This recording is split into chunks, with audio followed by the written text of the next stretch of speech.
നമുക്കറിയാമല്ലോ നമ്മുടെ consumer protection ആക്ടിനെ കുറിച്ചായിരുന്നു നമ്മൾ പറഞ്ഞുകൊണ്ടിരുന്നത് അല്ലെ. ഉപഭോക്തൃ സംരക്ഷണ നിയമം അതല്ലേ നമ്മൾ പഠിച്ചുകൊണ്ടിരുന്നത്? അതോ അതാണല്ലോ? ഓർമ്മയുണ്ട്. ഇനി നമ്മൾ പഠിക്കാനുള്ള അതിലെ കുറച്ച് പ്രധാനപ്പെട്ട കാര്യങ്ങളൊക്കെ എന്താണ് ഉപഭോക്തൃ സംരക്ഷണ നിയമം, ആരാണ് ഉപഭോക്താവ് എന്നുള്ള കാര്യങ്ങൾ, ഉപഭോക്താക്കൾക്ക് ഈ നിയമം നൽകുന്ന അവകാശങ്ങൾ, 6 അവകാശങ്ങൾ, ഇതൊക്കെ നമ്മൾ ഡിസ്കസ് ചെയ്തു.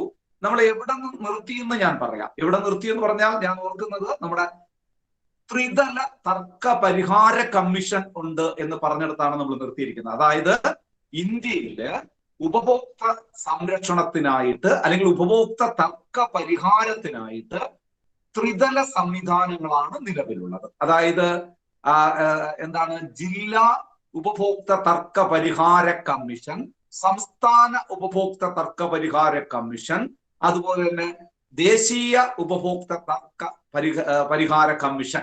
ഇങ്ങനെ പറയുന്ന 3 കമ്മീഷൻസ്. ഇത് മുൻപ് 1986 നിയമത്തിൽ ഇത് ഫോറം എന്നൊക്കെയായിരുന്നു പറഞ്ഞത്.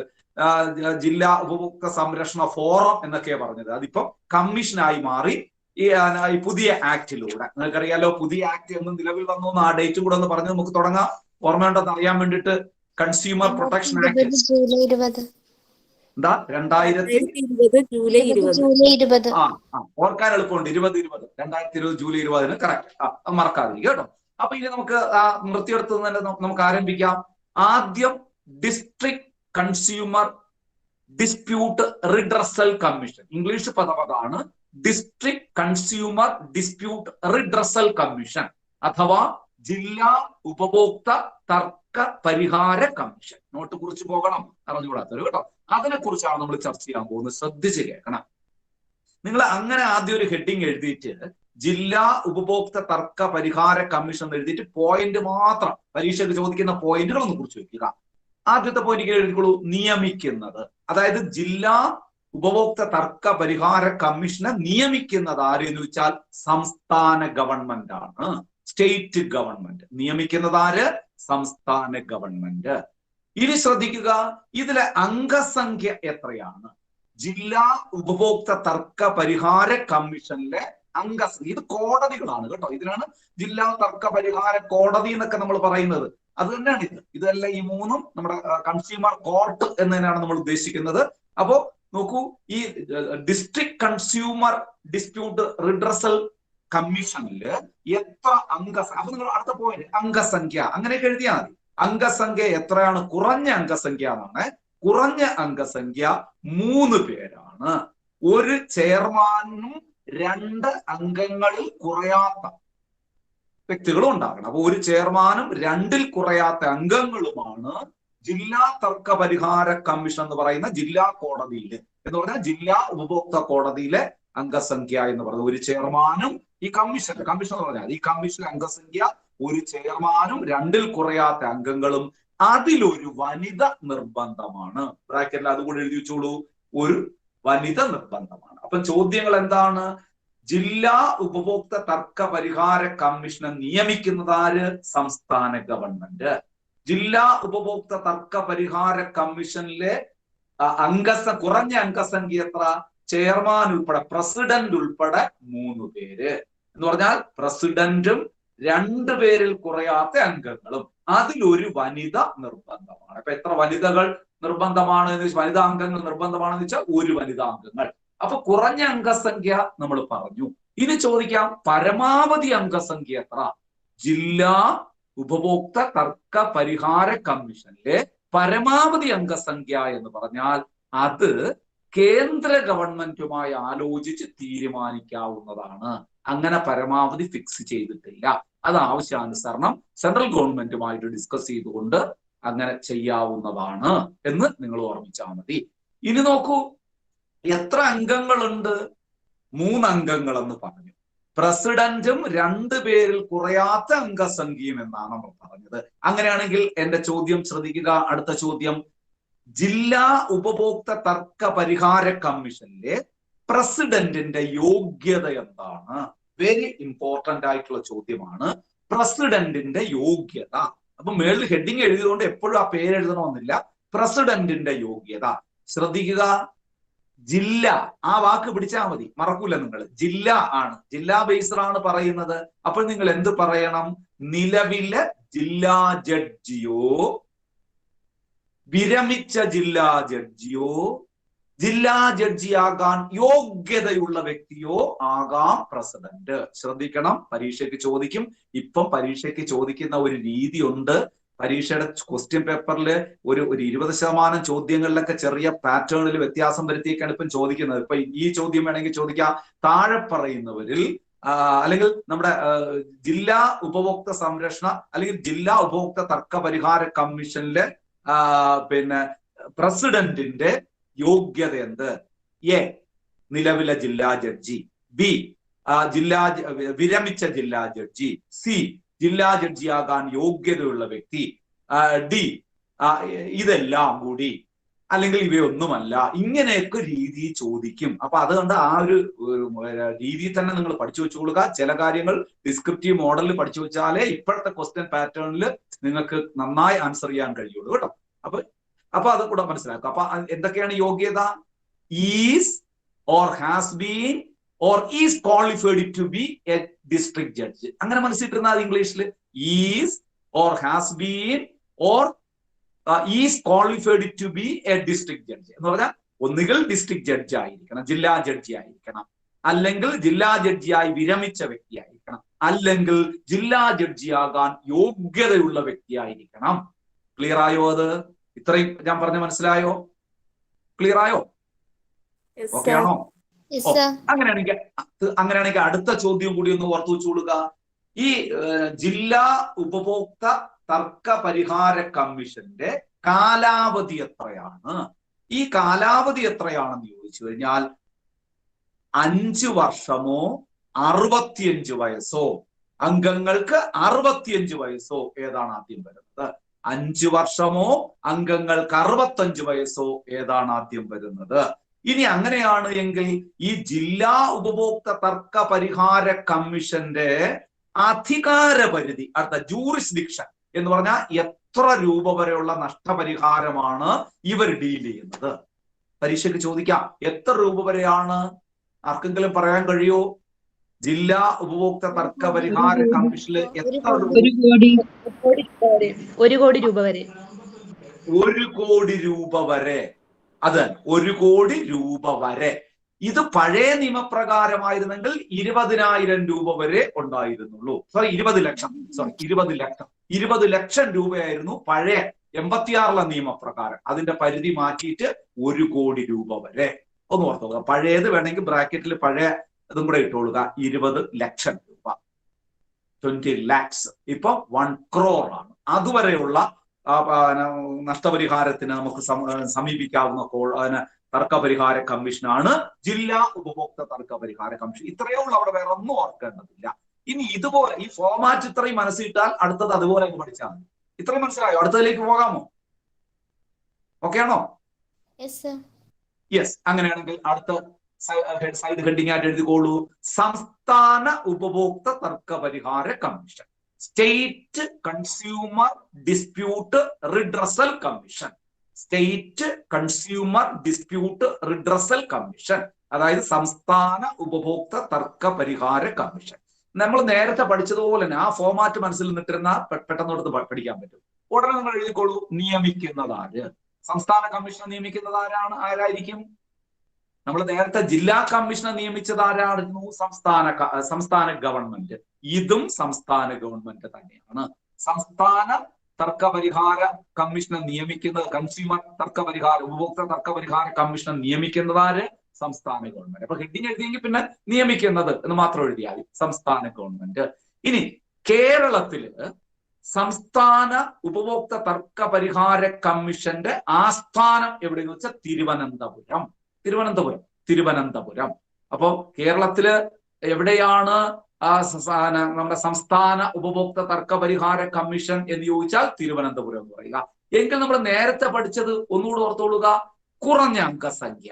ഇവിടെ കുറഞ്ഞത് എത്ര പേരുണ്ടായിരിക്കും ഈ കമ്മീഷനിൽ? പറയാമോ? 3. നേരത്തെ പഠിച്ചത് അതേപോലെ ജില്ല പഠിച്ചതുപോലെ തന്നെയാണ്. 3 പേര്, ഒരു ചെയർമാനും 2ൽ കുറയാത്ത അംഗങ്ങളും അതിലൊരാള് വനിതയും. നേരത്തെ അവിടെ പഠിച്ചതുപോലെ തന്നെയാണ്, ഒരു മാറ്റവും ഇല്ല. ഒരു ചെയർമാനും 2ൽ കുറയാത്ത അംഗങ്ങളും അതിൽ ഒരു വനിതയും നിർബന്ധമാണ്. അങ്ങനെയാണ് എങ്കിൽ കോമൺ സെൻസ് ഉപയോഗിച്ച് നിങ്ങളൊന്ന് പറയാമോ? നമ്മൾ നേരത്തെ പ്രസിഡന്റിന്റെ യോഗ്യത പറഞ്ഞു ജില്ലാ തലത്തില്. ഇവിടെ പ്രസിഡന്റിന്റെ യോഗ്യത അപ്പൊ എന്തായിരിക്കും? അല്പ കോമൺ സെൻസ് ഉപയോഗിച്ചാൽ നിങ്ങൾക്ക് പറയാവുന്നതേ ഉള്ളൂ. അത് തന്നെ. അതായത് ഹൈക്കോടതിയിൽ നിലവിലുള്ള ജഡ്ജിയോ ഹൈക്കോടതിയിൽ നിന്നും വിരമിച്ച ജഡ്ജിയോ ഹൈക്കോടതി ജഡ്ജിയാകാൻ യോഗ്യതയുള്ള വ്യക്തിയോ is or has been or is qualified to become a judge of high court. അത്രയും ഓർമ്മിച്ചാൽ മതി. ഹൈക്കോടതി ജഡ്ജിയോ ഹൈക്കോടതിയിൽ നിന്നും വിരമിച്ച ജഡ്ജിയോ ഹൈക്കോടതി ജഡ്ജിയാകാൻ യോഗ്യതയുള്ള വ്യക്തിയോ ആയിരിക്കും കൺസ്യൂമർ സ്റ്റേറ്റ് കൺസ്യൂമർ കമ്മീഷനിലുള്ള അല്ലെങ്കിൽ റിഡ്രസൽ കമ്മീഷന്റെ പ്രസിഡന്റ് എന്നറിയപ്പെടുന്നത്. കാലാവധി എത്രയാണ്? നമ്മുടെ കാലാവധി എത്ര ആണെന്ന് കൂടെ പറഞ്ഞാൽ നന്നായിരിക്കും. അവിടെ എത്രയാണ് നമ്മൾ പറഞ്ഞു കാലാവധി? അംഗങ്ങളുടെ അവിടെ 5 years or 65 years of age whichever is earlier എന്നല്ലേ പറഞ്ഞത്? 5 വർഷമോ 65 വയസ്സോ. ഇവിടെ നിങ്ങൾ പറയേണ്ടത് 5 വർഷമോ 67 വയസ്സോ. 67 വയസ്സോ. ചെറിയ വ്യത്യാസം വന്നു.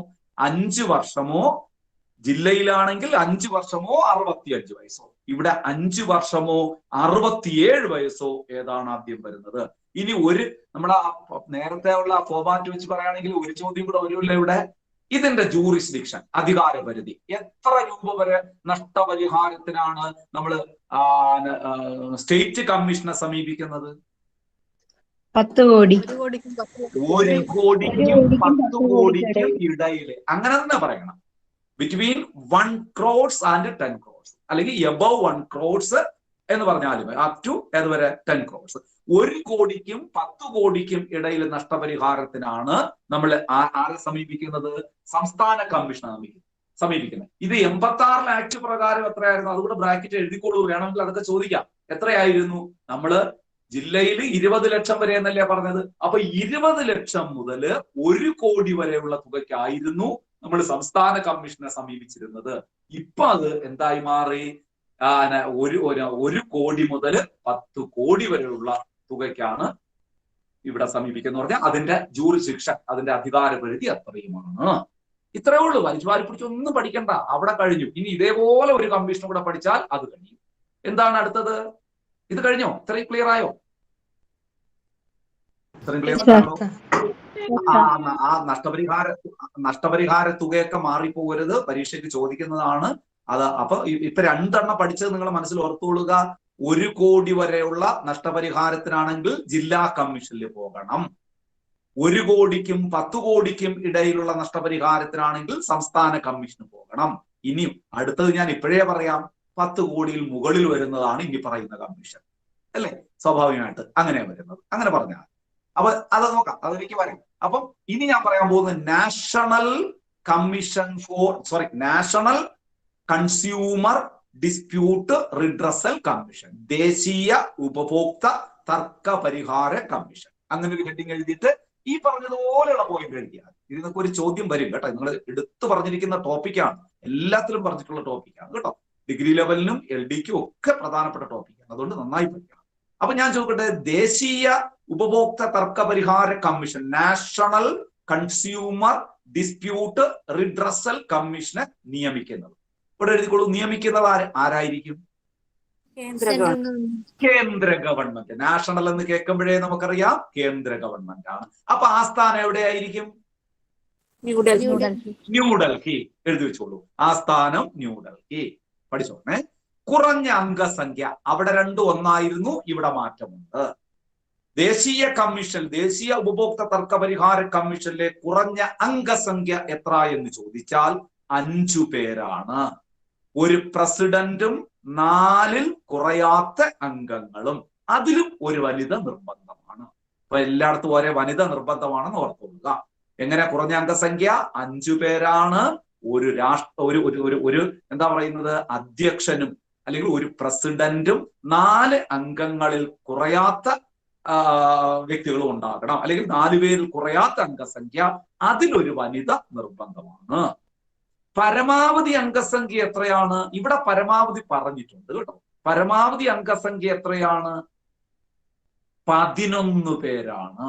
ദേശീയ കമ്മീഷനിലെ പരമാവധി അംഗസംഖ്യ അതുകൂടെ പഠിച്ചോണേ. കുറഞ്ഞ അംഗസംഖ്യ 5 പേരാണ്. ഒരു പ്രസിഡന്റും 4-ൽ കുറയാത്ത അംഗങ്ങളും, അതിലൊരു വനിത നിർബന്ധമാണ്. മനസ്സിലാണല്ലോ? 5 പേരിലാണ് ഒരു വനിത, പ്രസിഡന്റും പോയിട്ട് ബാക്കി 4 പേരിലാണ് ഒരു വനിത എന്ന് പറഞ്ഞത്. പരമാവധി അംഗസംഖ്യ 11 പേരാണ് ദേശീയ കമ്മീഷനിലെ പരമാവധി അംഗസംഖ്യ. ഇവിടെ കാലാവധി എത്രയാണ്? കാലാവധിയിൽ ചെറിയ വ്യത്യാസം വരുന്നുണ്ട്. നമ്മൾ 5 വർഷമോ 65 വയസ്സോ ഡിസ്ട്രിക്റ്റ് പറഞ്ഞു. സ്റ്റേറ്റ് വന്നപ്പോ 5 വർഷമോ 67 വയസ്സോ പറഞ്ഞു. ഇവിടെ വരുമ്പം 2 പഠിക്കണം. ഇവിടെ തന്നെ 2 പഠിക്കണം. അതായത് പ്രസിഡന്റിനും അംഗങ്ങൾക്കും വ്യത്യസ്ത കാലാവധിയാണ് വരുന്നത്. പ്രസിഡന്റിന്റെ കാലാവധി 5 വർഷമോ 70 വയസ്സോ ഏതാണ് ആദ്യം വരുന്നത്? ദേശീയ കമ്മീഷനിലെ പ്രസിഡന്റിന്റെ കാലാവധി 5 വർഷമോ 70 വയസ്സോ ഏതാണ് ആദ്യം വരുന്നത്? എന്നാൽ മറ്റംഗങ്ങളുടെ കാലാവധി നമ്മുടെ സ്റ്റേറ്റ് പറഞ്ഞത് ഓർമ്മിച്ചാൽ 5 വർഷമോ 67 വയസ്സോ ഏതാണ് ആദ്യം വരുന്നത്? ഇവിടെ 2 പഠിക്കണം കേട്ടോ. ബാക്കിയൊക്കെ ഓരോന്ന് പഠിച്ചാൽ മതി. ഡിസ്ട്രിക്റ്റ് 5 വർഷമോ 65 വയസ്സോ, സ്റ്റേറ്റ് 5 വർഷമോ 67 വയസ്സോ, നാഷണല് പ്രസിഡന്റിന് 5 വർഷമോ 70 വയസ്സോ, മറ്റംഗങ്ങൾക്ക് 5 വർഷമോ 67 വയസ്സോ. ഓക്കെ ആണല്ലോ? ക്ലിയർ? Clear sir. കുറിച്ചെടുത്തോണേ, സ്പീഡായി പോണെങ്കിൽ പറയണം കേട്ടോ. ഇനി ഇവിടെയും പ്രസിഡന്റിന്റെ യോഗ്യത പറഞ്ഞ്, ഈ യോഗ്യത പഠിക്കാൻ വളരെ എളുപ്പമാണ്. കാരണം കോമൺ സെൻസ് ഉപയോഗിച്ചാൽ മതി. ജില്ലയിൽ പറഞ്ഞപ്പോ ഡിസ്ട്രിക്ട് ജഡ്ജ്, ആ ഒരു വാക്ക് മനസ്സിലിരുന്നാൽ മതി. പിന്നെ അതിൽ 3 കാര്യങ്ങൾ. സ്റ്റേറ്റ് പറഞ്ഞപ്പോ ഹൈക്കോടതി ജഡ്ജി, അപ്പൊ ഇവിടെ എന്തായിരിക്കും? ഇവിടെ എന്തായിരിക്കും? അത് തന്നെ. അതായത് സുപ്രീം കോടതിയിൽ നിലവിലെ ജഡ്ജിയോ വിരമിച്ച ജഡ്ജിയോ സുപ്രീം കോടതി ജഡ്ജിയാകാൻ യോഗ്യതയുള്ള വ്യക്തിയോ is or has been or is qualified to be a judge of supreme കോടതി. സുപ്രീം കോടതിയിൽ നിന്നും നിലവിലുള്ള ജഡ്ജിയോ, സുപ്രീം കോടതിയിൽ നിലവിലുള്ള ജഡ്ജിയോ, വിരമിച്ച ജഡ്ജിയോ, സുപ്രീം കോടതി ജഡ്ജിയാകാൻ യോഗ്യതയുള്ള വ്യക്തിയോ ആയിരിക്കണം. ഇനി അടുത്തത് ഞാൻ ആദ്യമേ പറഞ്ഞ പോയിന്റാണ്. എന്താണ് ഇതിലെ ജൂറിസ്ഡിക്ഷൻ? ഇതിന്റെ അധികാര പരിധി എത്രയാണ്? എത്ര വരെയുള്ള തുകയ്ക്കാണ് നമ്മള് ദേശീയ കമ്മീഷനെ സമീപിക്കുന്നത്? പറയൂ. 10 കോടിക്ക് മുകളിൽ. ഇനി നിങ്ങൾ ആ എമൗണ്ടുകൾ മാത്രം ഒന്ന് മനസ്സിൽ പറഞ്ഞു നോക്കൂ. ജില്ലാ കമ്മീഷനിൽ നമ്മൾ പോകുന്നത് 1 കോടി വരെ, 1 കോടി രൂപ വരെയുള്ള നഷ്ടപരിഹാരത്തിന് വേണ്ടിയിട്ടാണ്. സംസ്ഥാന തലത്തിലേക്ക് നമ്മൾ പോകുന്നത് 1 കോടി മുതൽ 10 കോടി വരെയുള്ള നഷ്ടപരിഹാരത്തിനാണ്. ദേശീയ കമ്മീഷനിൽ നമ്മൾ പോകുന്നത് 10 കോടിക്ക് മുകളിലാണ്.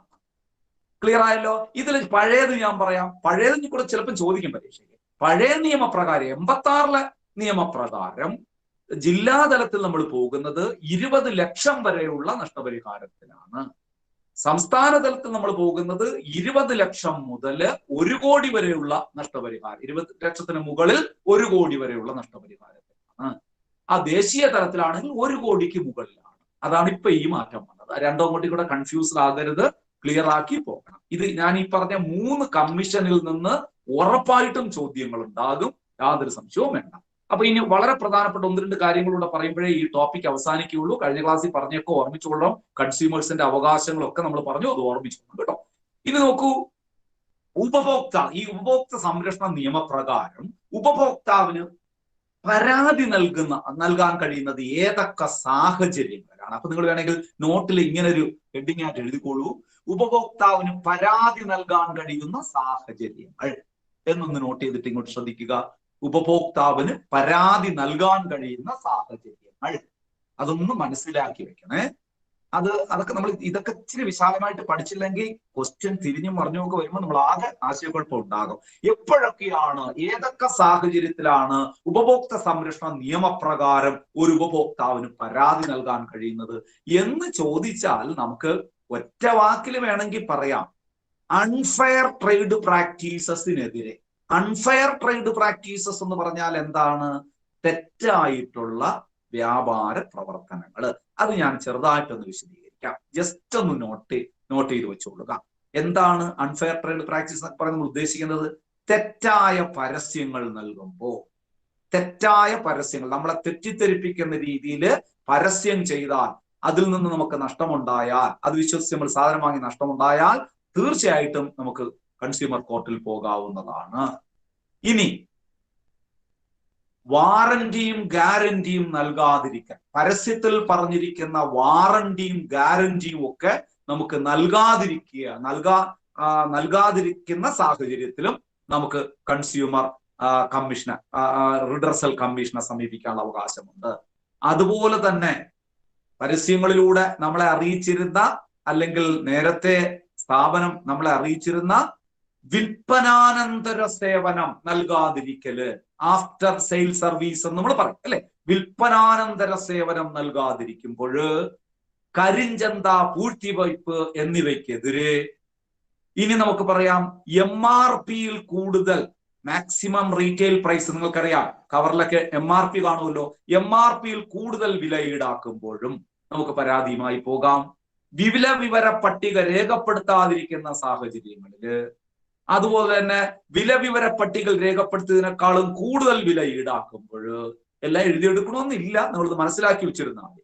ഇനി ഉപഭോക്താവിന്റെ ജീവനും സ്വത്തിനും അപകടമാകുന്ന രീതിയിലുള്ള സാധനങ്ങൾ വിൽപ്പന നടത്തുമ്പോൾ, തെറ്റായ തൂക്കം രേഖപ്പെടുത്തിയിരിക്കുമ്പോൾ, ചില പാക്കറ്റിലൊക്കെ തൂക്കം 500 ഗ്രാം എന്നൊക്കെ എഴുതിയിരിക്കും, നമ്മൾ വാങ്ങുമ്പോൾ 400 ഗ്രാമേ കാണുള്ളൂ. നിലവാരം കുറഞ്ഞ സാധനങ്ങൾ വിൽക്കുമ്പോൾ ഇങ്ങനെ വിവിധ സാഹചര്യം. ഇത് ഓർക്കാൻ എളുപ്പം ഞാൻ പറയാം. ഏതൊക്കെ സാഹചര്യങ്ങളിലാണ് നമുക്ക് കൺസ്യൂമർ റിഡ്രസൽ കമ്മീഷനെ സമീപിക്കാന്ന് പറഞ്ഞാൽ, നിങ്ങൾ പഠിച്ച ഒരു 6 പോയിന്റ് ഉണ്ടല്ലോ, അത് നിഷേധിക്കപ്പെടുമ്പോഴെന്ന് ആദ്യം മനസ്സിലാക്കുക. നമ്മൾ നേരത്തെ അത് മനസ്സിട്ടുകൊള്ളുക. ഒരു 6 പോയിന്റ് ഉപഭോക്തൃ സംരക്ഷണ നിയമം ഉപഭോക്താക്കൾക്ക് നൽകുന്ന 6 അവകാശങ്ങൾ ഓർമ്മയുണ്ടോ ഞാൻ പഠിപ്പിച്ചത്? ഞാൻ എന്നിട്ട് ലാസ്റ്റ് ഞാൻ ഒരു സെന്റൻസ് നിങ്ങൾ മനസ്സിലാക്കിക്കോളാൻ പറഞ്ഞു. അതിൽ 6 എണ്ണം ഉണ്ട് എന്ന് ഞാൻ പറഞ്ഞു. ഓർമ്മയുണ്ടോ? അതൊക്കെ ഉണ്ട് അല്ലേ? സെന്റൻസ് എന്ന് പറയാൻ ആരെങ്കിലും ഒരാൾ? സുരക്ഷ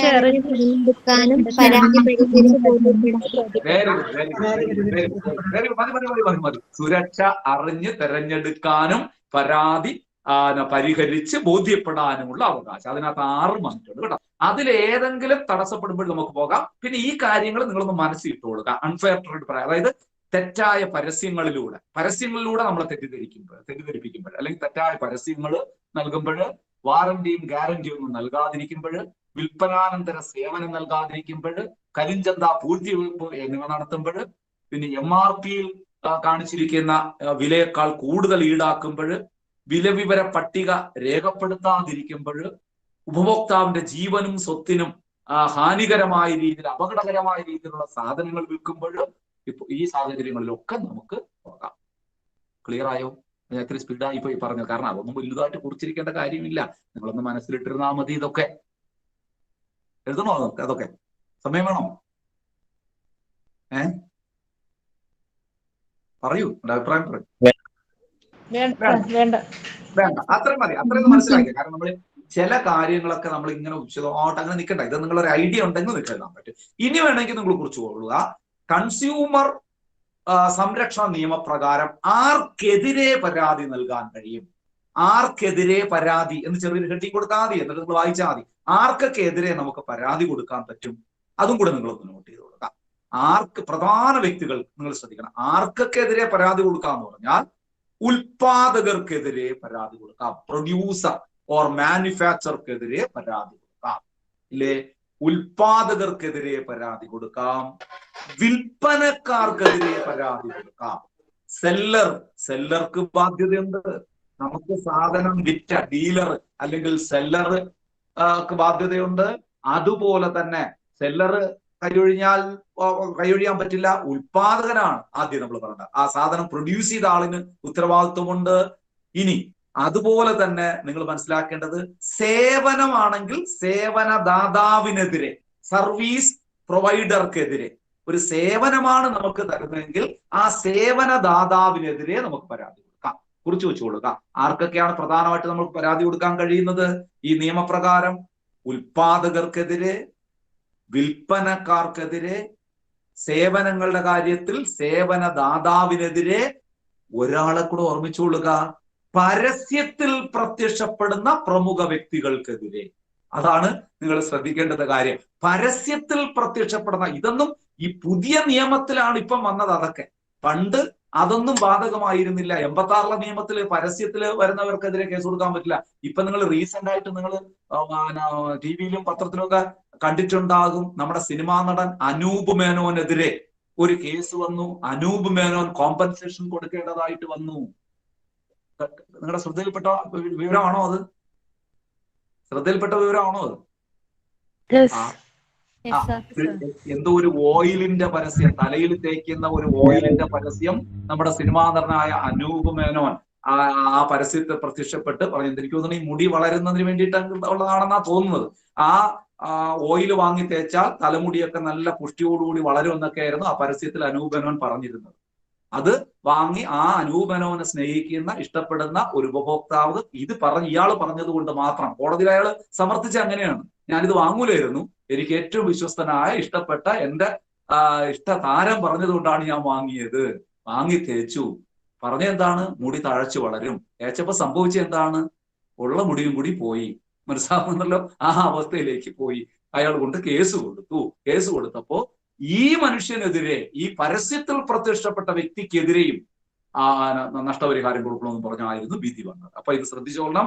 ഉൽപാദകർക്കെതിരെ, ഉൽപാദകർക്കെതിരെ, വിൽപ്പനക്കാർക്കെതിരെ, അതുപോലെ തന്നെ സേവനദാതാവിനെതിരെ, സർവീസ് പ്രൊവൈഡർ, സേവനദാതാവിനെതിരെ, പരസ്യത്തിൽ പ്രത്യക്ഷപ്പെടുന്ന പ്രമുഖ വ്യക്തികൾക്കെതിരെ, ഇവർക്കെല്ലാം എതിരെ പരാതി കൊടുക്കാം പുതിയ നിയമപ്രകാരം. ശ്രദ്ധിക്കണം. ഓൺലൈൻ ഒന്നും പഴയ നിയമത്തിന്റെ പരിധിയിൽ വരുന്നിട്ടില്ല. ഇപ്പൊ ഞാൻ കഴിഞ്ഞ ക്ലാസ് പറഞ്ഞാണ്, ഓൺലൈൻ വിൽപ്പന എല്ലാം ഇപ്പൊ ഇതുപോലെ ഈ നിയമത്തിന്റെ കീഴിൽ വന്നിട്ടുണ്ട്. ഇനി അടുത്ത ഒരു ചെറിയ കാര്യങ്ങൾ, ചെറിയ 1-2 കാര്യങ്ങൾ പറഞ്ഞ് നമുക്ക് അവസാനിപ്പിക്കാതെ, പരാതി നൽകാൻ അവകാശമുള്ളതാണ്. ഇതൊക്കെ പരീക്ഷയ്ക്ക് ചോദിക്കാം കേട്ടോ, അതുകൂടെ ഒന്ന് കുറിച്ച് വെച്ചോളുക. പരാതി നൽകാൻ ഉപഭോക്തൃ സംരക്ഷണ നിയമപ്രകാരം ആർക്ക് പരാതി നൽകാൻ, അതായത് ജസ്റ്റ് ഒന്ന് കുറിച്ച് പോണേ. ആർക്കാണ് പരാതി നൽകാൻ കഴിയുന്നത്? ആദ്യം പറയേണ്ടത് ആർക്കാണ്? ഉപഭോക്താവിന് തന്നെയാണ്. അപ്പൊ നോട്ട് ചെയ്തോളൂ, ഉപഭോക്താവിന് പരാതി നൽകാൻ അവകാശമുള്ള ഉപഭോക്താവിന്. ഇനി ആർക്ക് അവകാശമുണ്ട്? തൊട്ടടുത്തൊരു പോയിന്റ് എഴുതിക്കോളൂ. രജിസ്റ്റേർഡ് കൺസ്യൂമർ അസോസിയേഷൻ, ഉപഭോക്തൃ സംഘടന, രജിസ്റ്റർ ചെയ്യപ്പെട്ട ഒരു ഉപഭോക്തൃ സംഘടനയ്ക്ക് പരാതി നൽകാനുള്ള അവകാശമുണ്ട്. ഉപഭോക്താവിന് കൺസ്യൂമർ അസോസിയേഷൻ രജിസ്റ്റേർഡ് ആയിരിക്കണം. രജിസ്റ്റേർഡ് കൺസ്യൂമർ അസോസിയേഷന് പരാതി നൽകാനുള്ള അവകാശമുണ്ട്. കുറിച്ചോണേ, ഉപഭോക്താവിന് registered consumer association bracket registered എന്ന് കൂടെ ഇട്ടാലും മതി. ഇനി നോക്കൂ, state government or central government, കേന്ദ്ര ഗവൺമെന്റിനും സംസ്ഥാന ഗവൺമെന്റിന് നേരിട്ടും പരാതി നൽകാം. മനസ്സിലാകുന്നല്ലോ? സംസ്ഥാന ഗവൺമെന്റിനും കേന്ദ്ര ഗവൺമെന്റിനും പരാതി നൽകാനുള്ള അവകാശമുണ്ട്. ഇനി കുറിക്കുന്നുണ്ടോ? ഇനി നോക്കൂ, ഒരേ താല്പര്യമുള്ള ഒന്നിലധികം ഉപഭോക്താക്കൾക്ക്, ഒരു ഗ്രൂപ്പിൽപ്പെട്ട ഒരേ താല്പര്യമുള്ള ഒന്നിലധികം ഉപഭോക്താക്കൾക്ക് പരാതി നൽകാം. അതായത് ശരിക്കും ഒരു പ്രോഡക്റ്റ് വാങ്ങിച്ച് വഞ്ചിക്കപ്പെട്ടു പോയ ഒരു കൂട്ടം ഉപഭോക്താക്കൾക്ക്, ഒരേ താല്പര്യമുള്ള ഒന്നിലധികം ഉപഭോക്താക്കൾക്ക്, അതിൽ തന്നെ വേണമെങ്കിൽ ഇട്ടിട്ട് ഒരു കൂട്ടം ഉപഭോക്താക്കൾക്ക് വേണ്ടി ഒരു വ്യക്തിക്ക്, അങ്ങനെയും ചെയ്യാം. ഒരു കൂട്ടം ഉപഭോക്താക്കൾക്ക് വേണ്ടി ഒരു വ്യക്തിക്ക്. പറഞ്ഞെന്താണ് ഈ പോയിന്റ്? പറഞ്ഞെന്താണ്? ഒരേ താല്പര്യമുള്ള ഒന്നിലധികം ഉപഭോക്താക്കൾക്ക് അഥവാ ഒരു കൂട്ടം ഉപഭോക്താക്കൾക്ക് വേണ്ടി ഒരു വ്യക്തിക്ക്. 3 പോയിന്റായി അല്ലെ? 4 പോയിന്റായി. ഇനി എഴുതിയോ? കുറിച്ചോ? അത്രയും. ഉപഭോക്താവിന് ഞാൻ ആദ്യം പോലെ പറയണം. ഉപഭോക്താവിന് കൺസ്യൂമർ അസോസിയേഷൻ, ഉപഭോക്തൃ സംഘടന, രജിസ്റ്റർ ചെയ്യപ്പെട്ട ഉപഭോക്തൃ സംഘടനയ്ക്ക്, സംസ്ഥാന ഗവൺമെന്റിനും കേന്ദ്ര ഗവൺമെന്റിനും ഒരേ താല്പര്യമുള്ള ഒന്നിലധികം ഉപഭോക്താക്കൾക്ക് അല്ലെങ്കിൽ ഒരു കൂട്ടം ഉപഭോക്താക്കൾക്ക് വേണ്ടി ഒരു വ്യക്തിക്ക്. ഒരു കൂട്ടം ഉപഭോക്താക്കൾക്ക് വേണ്ടി ഒരു വ്യക്തിക്ക്. അങ്ങനെ ഇതൊരു പബ്ലിക് ഇൻട്രസ്റ്റ് ലിറ്റിഗേഷൻ പോലെ, അതായത് പൊതു താല്പര്യ ഹർജി പോലെയൊക്കെ കൊടുക്കാവുന്നതാണ്. ഇത് ക്ലിയർ ആയോ? അത്രയും ക്ലിയർ ആയോ? ക്ലിയർ ആയോ? തീർന്നില്ല. അടുത്ത ഒരു പോയിന്റ് എഴുതേണ്ടത് മരണപ്പെട്ട ഉപഭോക്താവിന്റെ ലീഗൽ റെപ്രസെന്റേറ്റീവ്. ഒരു ഉപഭോക്താവ് മരണപ്പെട്ടാലും പരാതി കൊടുക്കാം. ആ മരണപ്പെട്ട വ്യക്തിയുടെ ലീഗൽ റെപ്രസെന്റേറ്റീവ്, നിയമപരമായ പ്രതിനിധിക്ക് ലീഗൽ റെപ്രസെന്റേറ്റീവ് എന്നെഴുതിയാലും മതി. Legal representatives of diseased consumer. മരണപ്പെട്ടു പോയ ഉപഭോക്താവിന്റെ ലീഗൽ റെപ്രസെന്റേറ്റീവിനും പരാതി കൊടുക്കാം. ഒരു പോയിന്റ് കൂടെ എഴുതാം. മൈനറായ ഉപഭോക്താവിന് വേണ്ടി അയാളുടെ രക്ഷകർത്താക്കൾക്ക്. മൈനർ എന്ന് പറഞ്ഞാൽ പ്രായപൂർത്തിയാകാത്ത ഉപഭോക്താവാണെങ്കിൽ അയാളുടെ രക്ഷകർത്താക്കൾക്കും പരാതി നൽകാവുന്നതാണ്. ഇതൊക്കെ ഞാൻ പറഞ്ഞ പോലെ നേരത്തെ പറഞ്ഞ ടൈപ്പ് ക്വസ്റ്റ്യനിലൊക്കെ ചോദിക്കും, ആർക്കൊക്കെ പരാതി നൽകാം എന്നൊക്കെ പറഞ്ഞ് ഇതൊക്കെ ഓപ്ഷനിൽ വരാൻ സാധ്യതയുണ്ട്. നമ്മൾ അതുപോലെ ഒരു ടോപ്പിക്ക് പഠിക്കുമ്പോൾ നമ്മൾ ഒന്നും ഒഴിവാക്കണ്ട. കാരണം ഇതിൽ നിന്ന് മാർക്ക് ഉണ്ട്. കാരണം ടോപ്പിക്ക് പറഞ്ഞിരിക്കുന്നത് ഇത് ഉറപ്പായിട്ടും ചോദിക്കും കേട്ടോ. ഇത്രയും ക്ലിയർ ആയോ? ഉപഭോക്താവിന് consumer association, registered consumer association, state government or central government ഒരേ താല്പര്യമുള്ള ഒന്നിലധികം ഉപഭോക്താക്കൾക്ക് അല്ലെങ്കിൽ ഒരു കൂട്ടം ഉപഭോക്താക്കൾക്ക് വേണ്ടി ഒരു വ്യക്തിക്ക്, മരണപ്പെട്ട ഉപഭോക്താവിന്റെ ലീഗൽ റെപ്രസെന്റേറ്റീവിന്, മൈനറായ ഉപഭോക്താവിന്റെ രക്ഷകർത്താക്കൾക്ക്. ഓക്കെ ആണോ?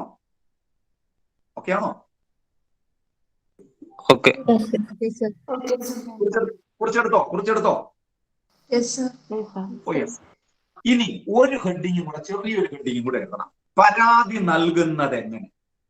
അതാണ് ഏറ്റവും പ്രധാനപ്പെട്ടത്. പരാതി നൽകുന്നത് എങ്ങനെയാണ്? ഇതൊക്കെ നമ്മൾ അറിഞ്ഞിരിക്കേണ്ട കാര്യമാണ്. കുറെ നിയമം, കൺസ്യൂമർ പ്രൊട്ടക്ഷനിലെ കുറെ നിയമമൊക്കെ നമ്മൾ പഠിച്ചു വെച്ചിട്ടുണ്ട്. പക്ഷെ പരാതി കൊടുക്കാൻ നമുക്ക് അറിഞ്ഞുകൂടാന്ന് പറഞ്ഞാൽ ഈ നിയമമൊക്കെ പഠിച്ചിട്ട് വല്ല കാര്യമുണ്ടോ? അപ്പോൾ ഇനി ഞാൻ പറയുന്നത് വളരെ പ്രധാനപ്പെട്ട ചോദ്യങ്ങൾ വരുന്ന മേഖലയാണ്. ശ്രദ്ധിക്കണം.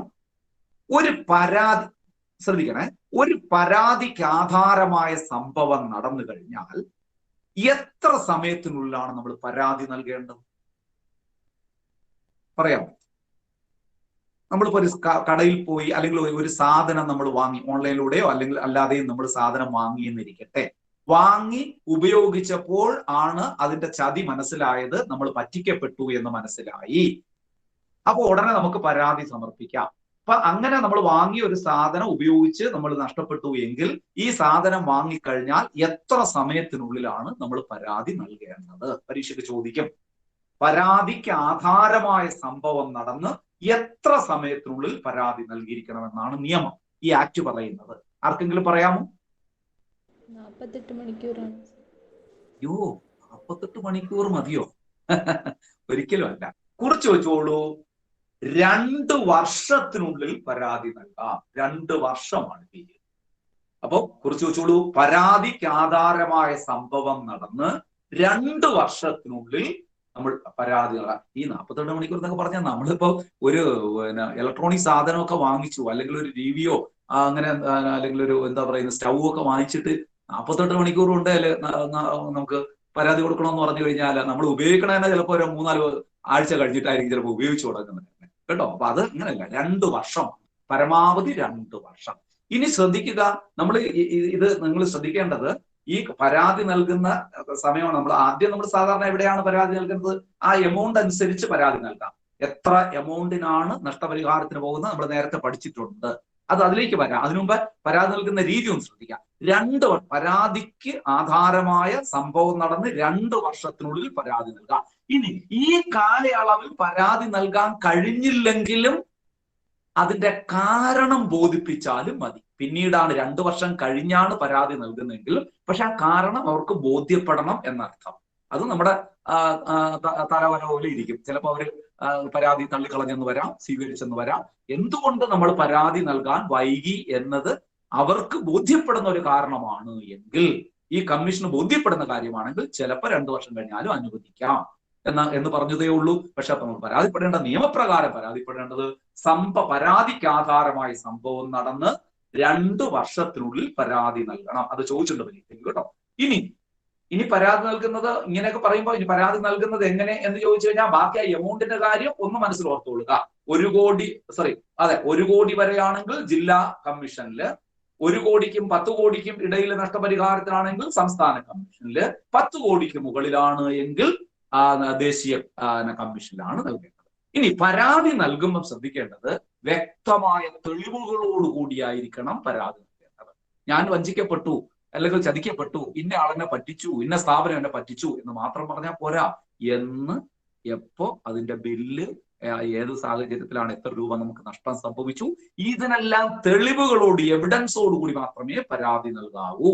ഇനി പരാതി നൽകുന്നത് എങ്ങനെയാണ് ഒന്ന് ശ്രദ്ധിച്ചേ, അതൊന്ന് കുറിച്ചു വെക്കണം നിങ്ങൾ. അതൊക്കെ പരീക്ഷ ചോദിക്കും. ഓൺലൈനായോ വെള്ള പേപ്പറിൽ എഴുതി നേരിട്ടോ രജിസ്റ്റേർഡ് പോസ്റ്റ് വഴിയോ പരാതി സമർപ്പിക്കാം. ഇതും ഞാൻ നേരത്തെ പറഞ്ഞ പോലെ പരീക്ഷ ചോദിക്കും. പരാതി നൽകുന്നത് എങ്ങനെയാണ് എന്ന് ചോദിച്ചിട്ട് എ ഓൺലൈൻ വഴി, ബി വെള്ള പേപ്പറിൽ എഴുതി നേരിട്ട്, സി രജിസ്റ്റേർഡ് പോസ്റ്റ് വഴി, ഡി ഇങ്ങനെ ഏത് മാർഗവുമാകാം എന്ന് പറഞ്ഞാൽ ഡി ആണ് ഉത്തരം. ഏത് മാർഗത്തിലൂടെ, ഈ ഏത് മാർഗത്തിലൂടെയും കൊടുക്കാം. അതുകൊണ്ടാണ് ഞാൻ പറഞ്ഞത് അങ്ങനെയുള്ള എല്ലാ പോയിന്റ് എഴുതി തന്നെ പോകണം. അപ്പൊ പരാതി നൽകുന്നത് എങ്ങനെയാണ് പരാതി നൽകേണ്ടത്? ഓൺലൈൻ വഴിയായോ വെള്ള പേപ്പറിൽ എഴുതി നേരിട്ടോ രജിസ്റ്റേർഡ് പോസ്റ്റ് വഴിയോ പരാതി നൽകാം. ഈ കമ്മീഷനിൽ പരാതി നൽകുന്നത് എങ്ങനെയാണെന്നാണ് ചോദ്യം. ഓൺലൈൻ വഴിയോ വെള്ള പേപ്പറിൽ എഴുതി കമ്മീഷനിൽ നേരിട്ട് കൊണ്ടുകൊടുക്കാം. ഇനി നേരിട്ട് കൊണ്ടുകൊടുക്കാൻ പറ്റില്ലെങ്കിൽ രജിസ്റ്റേർഡ് പോസ്റ്റ് വഴിയോ പരാതി നൽകാം. ക്ലിയർ ആയല്ലോ? ക്ലിയർ ആയല്ലോ? പരാതി ശ്രദ്ധിക്കണം. അടുത്തത്, പരാതി സമർപ്പിക്കുമ്പോൾ നിശ്ചിത ഫീസ് അടച്ചിരിക്കണം. ആ ഫീസ് നമ്മൾ പറയാൻ പോവുകയാണ്. നിശ്ചിത ഫീസ് അടച്ചിരിക്കണം എന്ന് നിങ്ങളൊന്ന് നോട്ട് ചെയ്തിട്ട് താഴോട്ട് ഒരു പോയിന്റ് കൂടെ എഴുതണം. 5 ലക്ഷം രൂപ വരെ ഉള്ള പരാതിയാണെങ്കിൽ ഫീസ് അടയ്ക്കേണ്ടതില്ല, ഫ്രീ ആണ്. നിങ്ങൾ 5 ലക്ഷം രൂപ വരെയുള്ള പരാതിയാണ്, നഷ്ടപരിഹാരത്തിനാണ് പരാതി നൽകുന്നതെങ്കിൽ ഫീസ് അടയ്ക്കേണ്ടതില്ല. അപ്പൊ പരീക്ഷയ്ക്ക് ചോദിക്കും, എത്ര രൂപ വരെയുള്ള നഷ്ടപരിഹാരത്തിനാണ് പരാതിക്ക് ഫീസ് നൽകേണ്ടതില്ലാത്തത്? നിങ്ങൾ പറയണം 5 ലക്ഷം രൂപ. അതെന്താണെന്നറിയാമോ? ഏത് ഒരു നിയമം വന്നാലും ആ നിയമം സാധാരണക്കാരനെ കൂടുതൽ ലക്ഷ്യമിട്ടുകൊണ്ടുള്ള നിയമമായിരിക്കുമല്ലോ. നമ്മളെപ്പോലുള്ള സാധാരണക്കാരായ ആൾക്കാർക്ക് ഇതിലപ്പുറം വലിയൊരു എമൗണ്ടിനുള്ള പരാതിക്കൊന്നും നമ്മൾ പോകാറില്ല. അപ്പൊ നമ്മളെപ്പോലുള്ള കുറച്ച് സാധനങ്ങൾ വാങ്ങുന്ന മാക്സിമം 5 ലക്ഷം രൂപ വരെയുള്ള നഷ്ടമാണ് നമുക്ക് സംഭവിച്ചതെങ്കിൽ 1 രൂപ പോലും ഫീസായിട്ട് അടയ്ക്കേണ്ടതില്ല. പരാതി കൊടുക്കുന്നതിന് ഫീസ് അടയ്ക്കേണ്ടതില്ല. ക്ലിയർ ആയല്ലോ? അത് ഓർത്തുകൊള്ളുക. അപ്പം പരാതി സമർപ്പിക്കേണ്ടത് സംഭവത്തിന് ആധാരമായ അല്ലെങ്കിൽ സംഭവം നടന്ന എത്ര സമയത്തിനുള്ളിൽ എന്ന് വെച്ചാൽ 2 വർഷത്തിനുള്ളിൽ. എത്ര രൂപ വരെയുള്ള പരാതിക്ക് ഫീസ് അടയ്ക്കേണ്ടതില്ല? 5 ലക്ഷം വരെയുള്ളതിന്. പരാതി എങ്ങനെ സമർപ്പിക്കാം? ഓൺലൈനായോ വെള്ള പേപ്പറിൽ എഴുതിയോ നേരിട്ടോ രജിസ്റ്റേർഡ് പോസ്റ്റ് വഴിയോ സമർപ്പിക്കാം. ഇനി ഈ ഫീസ് അടയ്ക്കുന്നത് എങ്ങനെയാണെന്ന് കൂടെ ഒന്ന് നോട്ട് ചെയ്ത് കൊടുക്കുക, വ്യക്തമായി പഠിച്ചു പോകാം. ഫീസ് എങ്ങനെയാണ് അടയ്ക്കേണ്ടത്? നാഷണൽ ബാങ്ക് വഴിയോ, നോട്ട് ചെയ്തോണേ, നാഷണൽ ബാങ്ക് വഴിയോ പോസ്റ്റൽ ഓർഡർ വഴിയോ കമ്മീഷൻ പ്രസിഡന്റിന്റെ പേരിൽ മാറാൻ കഴിയുന്ന ഡിമാൻഡ് ഡ്രാഫ്റ്റായോ ഒക്കെ നമുക്ക് ഫീസ് അടയ്ക്കാം. എങ്ങനെ? നാഷണൽ ബാങ്ക് വഴി അല്ലെങ്കിൽ പോസ്റ്റൽ ഓർഡർ വഴി അല്ലെങ്കിൽ കമ്മീഷന്റെ പ്രസിഡന്റിന് മാറ്റാൻ കഴിയുന്ന രീതിയിൽ ഒരു ഡിമാൻഡ് ഡ്രാഫ്റ്റ് എടുത്ത് അയക്കാം. അല്ലെങ്കിൽ കമ്മീഷൻ ഒരുക്കിയിരിക്കുന്ന ഓൺലൈൻ സംവിധാനം വഴി, എങ്ങനെയായാലും കമ്മീഷൻ ഒരുക്കുന്ന ഓൺലൈൻ സംവിധാനം വഴിയും അടയ്ക്കാവുന്നതാണ്. എങ്ങനെ? നാഷണൽ ബാങ്ക് വഴിയോ പോസ്റ്റൽ ഓർഡർ വഴിയോ കമ്മീഷൻ പ്രസിഡന്റിന്റെ പേരിൽ മാറാൻ കഴിയുന്ന ഡിമാൻഡ് ഡ്രാഫ്റ്റായോ കമ്മീഷൻ ഒരുക്കിയിരിക്കുന്ന ഓൺലൈൻ സംവിധാനം വഴിയോ ഫീസ് അടയ്ക്കാവുന്നതാണ്. സ്പീഡായി പോയോ? കുഴപ്പമില്ലല്ലോ? മനസ്സിലായോ? മനസ്സിലായി സർ. ഇനി ഒരു കാര്യം ചെയ്യുക, ഫീസ് ഡീറ്റെയിൽസ് എന്ന് ചെറിയൊരു ഹെഡിങ് കൊടുക്കുക. ഈ അടുത്ത കാലത്ത് പരീക്ഷയ്ക്ക് ചോദിച്ചതാണ് 5 ലക്ഷത്തിനും 10 ലക്ഷത്തിനും ഇടയിലുള്ള തുക നഷ്ടപരിഹാരത്തിന് അപേക്ഷ ഫീസ് എത്രയാണെന്ന് ചോദിച്ചിട്ടുണ്ട്. അപ്പൊ നിങ്ങൾ ഫീസ് ഡീറ്റെയിൽസ് എന്ന് എഴുതിയിട്ട് ഒരു ചാർട്ട് പോലെ ഇനി ഞാൻ പറയുന്ന കാര്യങ്ങൾ എഴുതുക. ഏതെങ്കിലും ഒരെണ്ണം അതിൽ നിന്ന് ചോദിക്കാം. എല്ലാം കാണാതെ പഠിക്കണ്ട. ഞാൻ പറയാം ഏതൊക്കെയാണ് പ്രധാനം എന്നുള്ളത് ഞാൻ പറയാം. അപ്പൊ നിങ്ങൾ ഫീസ് ഡീറ്റെയിൽസ് എഴുതിയോ? ഹെഡിങ് എഴുതിയോ? എന്നിട്ട് ആദ്യം എഴുതേണ്ടത് അപ് ടു 5 lakh അല്ലെങ്കിൽ 5 ലക്ഷം വരെ. ഒരു ഹൈഫൺ ഇട്ടിട്ട് ഫീസ് ഇല്ല, നിൽ. 5 ലക്ഷം വരെ അതുപോലെ തന്നെ എഴുതിക്കോളൂ, 5 ലക്ഷം വരെ ഫീസ് ഇല്ല. മനസ്സിലാവുന്നുണ്ടോ? നഷ്ടപരിഹാരത്തിനാണ് നമ്മളിങ്ങനെ ചാർട്ട് പോലെ എഴുതുമ്പോൾ ക്വസ്റ്റ്യൻ ഓർത്തോളാം. ഫീസ് ഇല്ല. അടുത്ത പോയിന്റ് ആയിട്ട് എഴുതേണ്ടത് 5 ലക്ഷത്തിന് മുകളിൽ 10 ലക്ഷം വരെ. 5 ലക്ഷത്തിന് മുകളിൽ 10 ലക്ഷം വരെ. 5 ലക്ഷത്തിന് മുകളിൽ above 5 lakhs to 10 lakhs, up to 10 lakhs. 10 ലക്ഷം വരെ 200 രൂപ. ഇതാണ് ഈ അടുത്ത കാലത്ത് പരീക്ഷയ്ക്ക് ചോദിച്ചത്. 5 ലക്ഷത്തിനും 10 ലക്ഷത്തിനും ഇടയ്ക്ക് നഷ്ടപരിഹാരത്തിന് നഷ്ടപരിഹാരം ആവശ്യപ്പെട്ടുകൊണ്ട് പരാതി സമർപ്പിക്കുമ്പോൾ കൊടുക്കേണ്ട ഫീസ് എത്ര, അപേക്ഷാ ഫീസ് എത്ര, അല്ലെങ്കിൽ പരാതിപ്പെടേണ്ടതിന്റെ ഫീസ് എത്ര എന്ന് ചോദിച്ചാൽ 200 രൂപ. ഇത് പഴയ നിയമപ്രകാരം പല ബുക്കുകളിലും വേറെ റേറ്റ് ആണ് കൊടുത്തിരിക്കുന്നത്. അപ്പൊ നിങ്ങൾ ആലോചിച്ചുകൂടാ, അത് പഴയ നിയമപ്രകാരമാണ്. അത് ഇനി പഠിക്കണ്ട, പുതിയത് പഠിക്കണം. നമ്മളെ NCERT ബുക്കിലൊക്കെ പഴയത് കൊടുത്തിട്ടുണ്ട്. നിങ്ങൾ അതൊക്കെ എടുത്തിട്ട് കാണാതെ പഠിച്ചു കളയരുത്. ഈ പുതിയതാണ് പഠിക്കേണ്ടത്. അപ്പം രണ്ടെണ്ണം കുറിച്ചോ. 5 ലക്ഷം വരെ ഫീസ് ഇല്ല. 5 ലക്ഷത്തിനും 10 ലക്ഷത്തിനും ഇടയിലാണെങ്കിൽ എത്ര? 200 രൂപ. ഇനി 10 ലക്ഷത്തിന് മുകളിൽ 20 ലക്ഷം വരെ, 10 ലക്ഷത്തിന് മുകളിൽ 20 ലക്ഷം വരെ 400 രൂപ. 400 രൂപ. Above 10 lakhs, not exceeding 20 lakhs. മലയാളത്തിൽ എഴുതി, അത് കുഴപ്പമില്ല. 10 ലക്ഷത്തിന് മുകളിൽ 20 ലക്ഷം വരെ 400 രൂപ. എഴുതിയോ?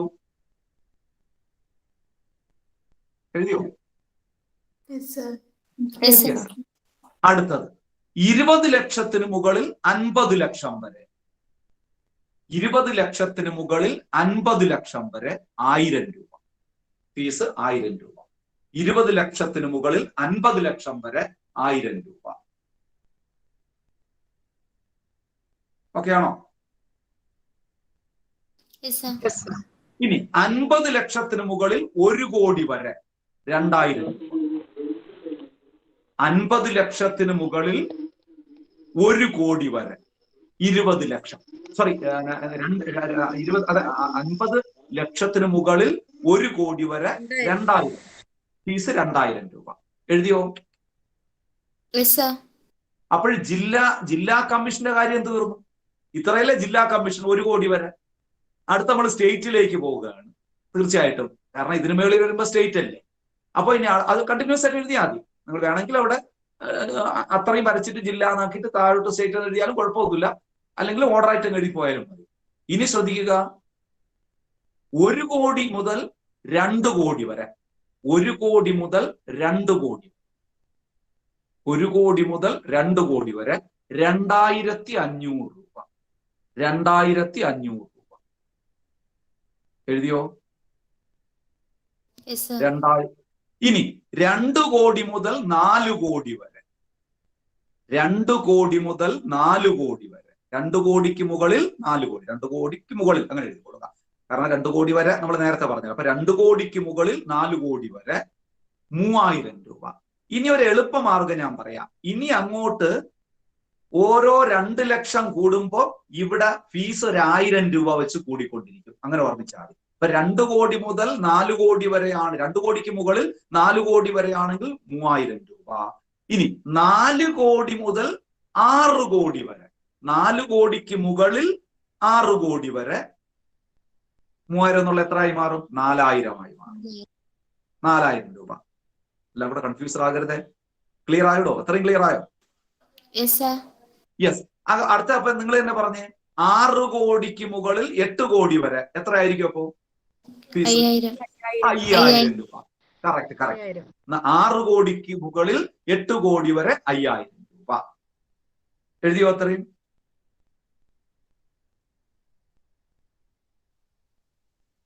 എഴുതിയോ? അടുത്തത് 8 കോടിക്ക് മുകളിൽ 10 കോടി വരെ. അപ്പൊ എത്ര ആയിരിക്കും? 6000. ഞാൻ പറഞ്ഞില്ലേ 1000 വെച്ച് കൂടുന്നു. അപ്പൊ ഇവിടെ കൊണ്ട് ഏത് കമ്മീഷൻ തീരുകയാണ്? 1 കോടി 10 കോടി വരെ എത്തിയപ്പോ സ്റ്റേറ്റ് തീരുകയാണ്. ഇനി അവസാനത്തത് നിർബന്ധമായും അറിഞ്ഞിരിക്കണം.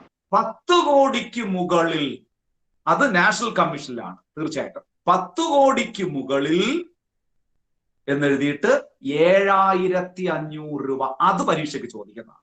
10 കോടിക്ക് മുകളിൽ നഷ്ടപരിഹാരത്തിനായി നമ്മൾ പരാതി നൽകുമ്പോൾ കൊടുക്കേണ്ട ഫീസ് എത്ര? 7500 രൂപ. ഇതിൽ ഇടയ്ക്കുള്ളതൊക്കെ നിങ്ങൾ വിട്ടുപോയാലും കുഴപ്പമില്ല. ആദ്യത്തെ 5000 വരെ ഫീസ് ഇല്ല എന്നുള്ളത് മറക്കാതിരിക്കുക. സോറി, 5000 അല്ല, 5 ലക്ഷം. 5 ലക്ഷം വരെ ഫീസ് ഇല്ല എന്ന് മനസ്സിലാക്കുക. 5 ലക്ഷത്തിനും 10 ലക്ഷത്തിനും അത് പരീക്ഷയ്ക്ക് ചോദിക്കുന്നതാണ്. അവിടെ അവർ 1-2 പഠിച്ചിട്ട് പിന്നെ അവസാനത്തത് 7500 രൂപ നാഷണൽ കമ്മീഷനിൽ പോകുന്ന 10 കോടിക്ക് മുകളിൽ നമ്മൾ നഷ്ടപരിഹാരത്തിന് പോകുമ്പോൾ കൊടുക്കേണ്ടുന്ന ഫീസ് എന്ന് പറയുന്നത് 7500 രൂപ. ക്ലിയർ ആയല്ലോടോ? ക്ലിയർ ആയോ സാർ? 1 കോടി മുതൽ 2 കോടി വരെ എത്രയാണ്? കേൾക്കാൻ പറ്റിയില്ലായിരുന്നു.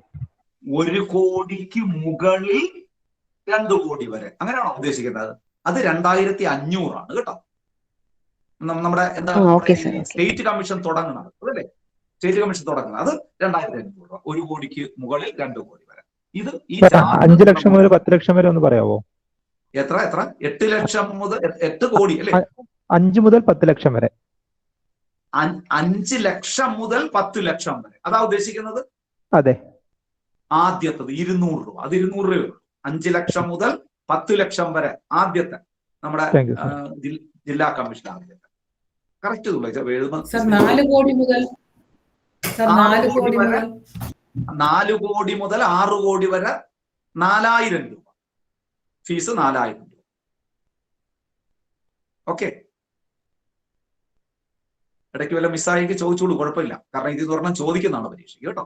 ഇത് നമ്മുടെ സാധാരണ മറ്റു ടോപ്പിക് പോലെ അല്ല. ക്ലിയർ ആയോ? 6 കോടി മുതൽ 6 കോടി മുതൽ 8 കോടി വരെ 5000. 6, 8, 5000. നമ്മൾ ഈ 2 മുതൽ 4 വരെ 3000. ബാക്കിയെല്ലാം ഈ 2 കോടി വർദ്ധിക്കുമ്പോൾ ഇവിടെ 1000 വെച്ച് കൂടിക്കൊണ്ടേയിരിക്കും ആ സ്റ്റേറ്റ് തീരുന്നത് വരെ. അങ്ങനെ ഓർമ്മിച്ചിരുന്നത്. അപ്പൊ തെറ്റില്ല. 2 കോടി മുതൽ 4 കോടി വരെ 3000. 4 മുതൽ 6 വരെ, 4-ന് മുകളിൽ 6 വരെ 4000. 6-ന് മുകളിൽ 8 വരെ 5000. 8-ന് മുകളിൽ 10 വരെ 6000. കണ്ട, 1000 രൂപ വെച്ച് കൂടിക്കൊണ്ടേ. എന്നിട്ട് അവസാനം 10-ന് മുകളിൽ 10 കോടിക്ക് മുകളിലാണ് 7500 രൂപ. ആകെ കുളമായോ? ഇല്ലല്ലോ. ക്ലിയർ ആയോടോ? ക്ലിയർ ആയി. ക്ലിയർ ആയി. ഇനി നിങ്ങൾക്ക് എന്തെങ്കിലും ഒരു ആശയക്കുഴപ്പമുണ്ടെങ്കിൽ നിങ്ങൾ പരസ്പരം സുഹൃത്തുക്കൾ ഒന്ന് അങ്ങോട്ടും ഇങ്ങോട്ടും ഷെയർ ചെയ്ത് അതൊന്ന് ക്ലിയർ ആയിക്കോളെ. Yes, clear. ഓക്കെ. ഒരു ചെറിയ കാര്യം കൂടെ പറഞ്ഞ് നമ്മളിതാ ഈ ടോപ്പിക് ഇവിടെ തീർക്കുകയാണ്. കാരണം ഇതൊന്നും ഞാൻ ഒന്നും ഒഴിവാക്കിയില്ല. കാര്യം ഇതിന്നൊരു ചോദ്യം ഉണ്ടാവും. അതുകൊണ്ടാണ് നമ്മൾ പഠിക്കുന്ന കാര്യം നമ്മൾ ഡീറ്റെയിൽഡ് ആയിട്ട് തന്നെ പോകണം. ഇല്ലെങ്കിൽ നമുക്ക് അപകടമാണ്. ഇനി കമ്മീഷനിൽ പരാതി കൊടുക്കുന്നത് എങ്ങനെയാണെന്ന് നമുക്ക് നോക്കാം. ആർക്കാണ് പരാതി കൊടുക്കുന്നത്, ആരാണ് പരാതി കൊടുക്കുന്നത്, എത്ര ഫീസാണ് അടയ്ക്കുന്നത് എന്നൊക്കെയാണ് നമ്മൾ പരാതി നൽകുന്നത് എങ്ങനെയെന്നൊക്കെ പറഞ്ഞു. അതിലിനി നിങ്ങൾ ഒരു സൈഡ് ഹെഡിങ് ആയിട്ട് ജില്ലാ കമ്മീഷനിലെ പരാതി, ജില്ലാ കമ്മീഷനിലേക്കുള്ള പരാതി എന്ന് ചെറിയൊരു ഹെഡിങ് എഴുതിയിട്ട് ഞാൻ പറയുന്നത് ശ്രദ്ധിച്ചോളുക. പരീക്ഷയ്ക്ക് ജില്ലാ കമ്മീഷൻ നമ്മൾ ആദ്യമായിട്ട് പരാതി കൊടുക്കാൻ പോകുക, എന്ത് ചെയ്യണമെന്ന് നോക്കണം. അത് ഞാൻ പറയുന്നത്, ഞാൻ നോട്ട് എഴുതാൻ പറയുമ്പോൾ നിങ്ങൾ എഴുതിയാൽ മതി. എല്ലാം എഴുതണ്ട, കാര്യം മനസ്സിലാക്കി വെച്ചാൽ മതി. എഴുതിയോ? ജില്ലാ കമ്മീഷനിലേക്ക് നമ്മൾ പരാതി കൊടുക്കാൻ പോവാണ്. എങ്ങനെയാണെന്ന് നമുക്ക് നോക്കാം. ക്ലിയർ ആയോ? പറയട്ടെ. അത് നിങ്ങൾ ജില്ലാ കമ്മീഷൻ എന്ന് പറയുമ്പോൾ അത് അതിന്റെ ഓർഡർ കണ്ടിന്യൂസ് ആയിട്ട് ബാക്കിയും കൂടെ ഞാൻ പറയാൻ പോകുന്നത് ശ്രദ്ധിച്ചോളൂ. അതായത് പരാതി ഇപ്പൊ നമ്മൾ കൊടുത്തു കഴിഞ്ഞാൽ ഇതൊന്നും എഴുതണ്ട. പരാതി നമ്മൾ ഒരു കമ്മീഷനിൽ കൊടുത്തു കഴിഞ്ഞാൽ, ജില്ലാ കമ്മീഷനിലാണ് പരാതി കൊടുക്കുന്നതെങ്കിൽ ആ പരാതി സ്വീകരിക്കാനും തള്ളിക്കളയാനും കമ്മീഷൻ അവകാശമുണ്ട്. നമ്മൾ കൊടുക്കുന്ന പരാതിയിൽ കഴമ്പില്ല എന്ന് തോന്നിയാൽ അത് തള്ളിക്കളയാം. എന്തായാലും നമ്മളെ വിവരം അറിയിക്കും. പരാതി സ്വീകരിക്കുകയാണ് എങ്കിൽ ഇനി ഞാൻ പറയുന്നത് ശ്രദ്ധിക്കണം. ജില്ലാ കമ്മീഷൻ പരാതി സ്വീകരിച്ചു കഴിഞ്ഞാൽ എതിർ കക്ഷിയുടെ ഭാഗം കേൾക്കാനായിട്ട് പരമാവധി അനുവദിക്കുന്ന സമയം എത്ര? പരീക്ഷയ്ക്ക് ചോദിക്കാം. എതിർ കക്ഷിയുടെ ഭാഗം കേൾക്കാനായിട്ട് പരമാവധി അനുവദിക്കുന്ന സമയം 45 ദിവസമാണ്. ശരിക്കും 30 ദിവസമാണ് അനുവദിക്കുന്നത്. 30 ദിവസത്തിനുള്ളിൽ എതിർ കക്ഷി ഹാജരായില്ല എങ്കിൽ ഒരു 15 ദിവസവും കൂടി അനുവദിക്കും. അങ്ങനെ 45, മൊത്തം 45 ദിവസം. അപ്പം ജില്ലാ കമ്മീഷനിൽ ഒരു പരാതി ലഭിച്ചു കഴിഞ്ഞാൽ എതിർകക്ഷിക്ക് 45 ദിവസം അനുവദിക്കാറുണ്ട് എന്ന് നോട്ട് ചെയ്ത് വെച്ചു കൊടുക്കാം. എതിർകക്ഷി എന്ന് പറയുമ്പോൾ ഇപ്പൊ കൺസ്യൂമർ ആയിരിക്കുമല്ലോ പോകുന്നത്. എപ്പോഴും ഇത്തരം ആദ്യം അല്ലാതെ എന്റെ ഇന്നൊരു സാധനം വാങ്ങിച്ചു കൊണ്ടുപോയി ആ സാധനം കേടായെന്ന് പറഞ്ഞിട്ട് ഞാൻ തന്നെ പോകില്ലല്ലോ, സെല്ലറായ ഞാനോ. അപ്പൊ എപ്പോഴും പരാതി പോകുന്നത് കൺസ്യൂമേഴ്സ് ആയിരിക്കും. അങ്ങനെ ഒരു ഉപഭോക്താവ് പരാതി ചെന്ന് കഴിഞ്ഞാൽ എതിർകക്ഷി എന്ന് പറയുന്നത് ചിലപ്പോൾ സെല്ലറാകാം, നമ്മൾ നേരത്തെ പറഞ്ഞതുപോലെയുള്ള കക്ഷികളൊക്കെ ആകാം, സർവീസ് പ്രൊവൈഡർ ആകാം, അല്ലെങ്കിൽ മാനുഫാക്ചറർ ആകാം. ആരായാലും ശരി, അവർക്ക് അവരുടെ ഭാഗം കേൾക്കാൻ ഒരു 30 ദിവസം അനുവദിച്ചു കൊടുക്കും. 30 ദിവസത്തിന് ശേഷം അവർ വന്നില്ലെങ്കിൽ ഒരു 15 ദിവസവും കൂടി അനുവദിച്ചു കൊടുക്കും. അങ്ങനെ പരമാവധി 45 ദിവസം. അപ്പോൾ ഒരു ചോദ്യമുണ്ട്, 45 ദിവസത്തിനകം അല്ലെങ്കിൽ 45 ദിവസത്തിന് ശേഷവും എതിർകക്ഷി ഹാജരായില്ലെങ്കിൽ എന്ത് സംഭവിക്കും? എങ്കിൽ ഈ കേസ് എക്സ് പാർട്ടേ വിധിയാകും. ആ വാക്കൊന്ന് എഴുതി വെച്ചോളൂ, EX ഒരു -PARTE, എക്സ് പാർട്ടേ വിധി എന്ന് പറഞ്ഞാൽ അറിയാലോ എന്താണെന്ന്. ഇപ്പൊ ഞാനൊരു കേസ് കൊടുത്തു, നിങ്ങൾ ശ്രദ്ധിച്ചു കേൾക്കണേ. ഞാനൊരു കേസ് കൊടുത്തിട്ട് ആ എതിർകക്ഷി ഹാജരാകുന്നതേ ഇല്ല, കോടതിയിൽ എതിർകക്ഷി ഹാജരാകുന്നതേ ഇല്ല. സമയം കഴിഞ്ഞു, കേസ് വിളിച്ചുകൊണ്ടിരിക്കുന്നു, മാറ്റിവെക്കുന്നു, അയാൾ ഹാജരാകുന്നില്ല. ഒരു ഘട്ടം കഴിയുമ്പോൾ എന്ത് ചെയ്യുന്ന അവന്റെ ആ പീരീഡ് കഴിയുമ്പം കോടതി എനിക്ക് അനുകൂലമായി വിധി ഞാൻ ആവശ്യപ്പെട്ട കാര്യങ്ങൾ കോടതി അംഗീകരിച്ചുകൊണ്ട് വിധി, ഒരു പാർട്ടിയെ മാത്രം കേട്ടുകൊണ്ട് കോടതി വിധി പ്രഖ്യാപിക്കും. എനിക്ക് അനുകൂലമായ വിധി ഉണ്ടാവും. ആ വിധിയുടെ പേരാണ് എക്സ് പാർട്ടി വിധി എന്ന് പറയുന്നത്. അപ്പം ഒരു കക്ഷിയുടെ ഭാഗം കേൾക്കാതെയുള്ള വിധി, അത് ആരുടെയും കുറ്റമല്ല. ആർക്കെതിരാണോ വിധി വന്നത് അയാളാണ് റെസ്പോൺസിബിൾ. കാരണം അയാൾ റെസ്പോണ്ട് ചെയ്തില്ല, മനസ്സിലാകുന്നല്ലോ. അതുകൊണ്ട് അങ്ങനെ 45 ദിവസം കഴിഞ്ഞും ആള് ഹാജരായില്ലെങ്കിൽ എന്താണ് എക്സ് പാർട്ടി വിധിയാക്കാം. പക്ഷെ എങ്കിൽ നോക്കൂ, ഈ വിധിയിൽ നമ്മുടെ ജില്ലാ കോടതിയിലെ, ശ്രദ്ധിച്ച് കേൾക്കണം, ജില്ലാ കമ്മീഷനിലെ വിധിയിൽ തൃപ്തനല്ല എങ്കിൽ എന്ത് ചെയ്യാവുന്നതാണ്? സംസ്ഥാന കമ്മീഷനിലേക്ക് അപ്പീല് പോകാവുന്നതാണ്. അവിടെ കൊന്നിട്ട് ചോദ്യങ്ങളുണ്ട്, നിങ്ങൾ ശ്രദ്ധിക്കണം. ജില്ലാ കമ്മീഷനിലെ വിധിയിൽ തൃപ്തനല്ല എങ്കിൽ എന്ത് ചെയ്യാവുന്നതാണ്? ഒരു വ്യക്തിക്ക് അതിന് സംസ്ഥാന കമ്മീഷനിൽ അപ്പീല് പോകാവുന്നതാണ്. അതിന്റെ സമയം എത്രയാണെന്ന് അറിയാമോ? എത്ര സമയത്തിനുള്ളിൽ പോകണം? 45 ദിവസത്തിനുള്ളിൽ എന്ത് ചെയ്യാം? കമ്മീഷനിൽ പോകാം, സംസ്ഥാന കമ്മീഷനിൽ പോകാനുള്ള അവകാശമുണ്ട്. അത് ഒന്ന് നോട്ട് ചെയ്ത് വെച്ചോളേ. ജില്ലാ കമ്മീഷനിലെ വിധിയിൽ തൃപ്തനല്ലെങ്കിൽ എത്ര സമയത്തിനുള്ളിൽ സംസ്ഥാന കമ്മീഷനെ, എത്ര ദിവസത്തിനുള്ളിൽ സംസ്ഥാന കമ്മീഷനെ സമീപിക്കണം എന്ന് പറഞ്ഞാൽ 45 ദിവസത്തിനുള്ളിൽ സംസ്ഥാന കമ്മീഷനെ സമീപിക്കണം. ശ്രദ്ധിക്കണേ, അവിടെ ഒരു കാര്യം കൂടെ നിങ്ങൾ നോട്ടിക്കണം. അങ്ങനെ സംസ്ഥാന കമ്മീഷനിൽ അപ്പീല് പോകുമ്പോ നഷ്ടപരിഹാര തുകയുടെ 50% കോടതിയിൽ കെട്ടിവെക്കണം. നഷ്ടപരിഹാര തുകയുടെ 50% കോടതിയിൽ കെട്ടിവെക്കണം. ഉദാഹരണം ഞാൻ പറഞ്ഞുതരാം.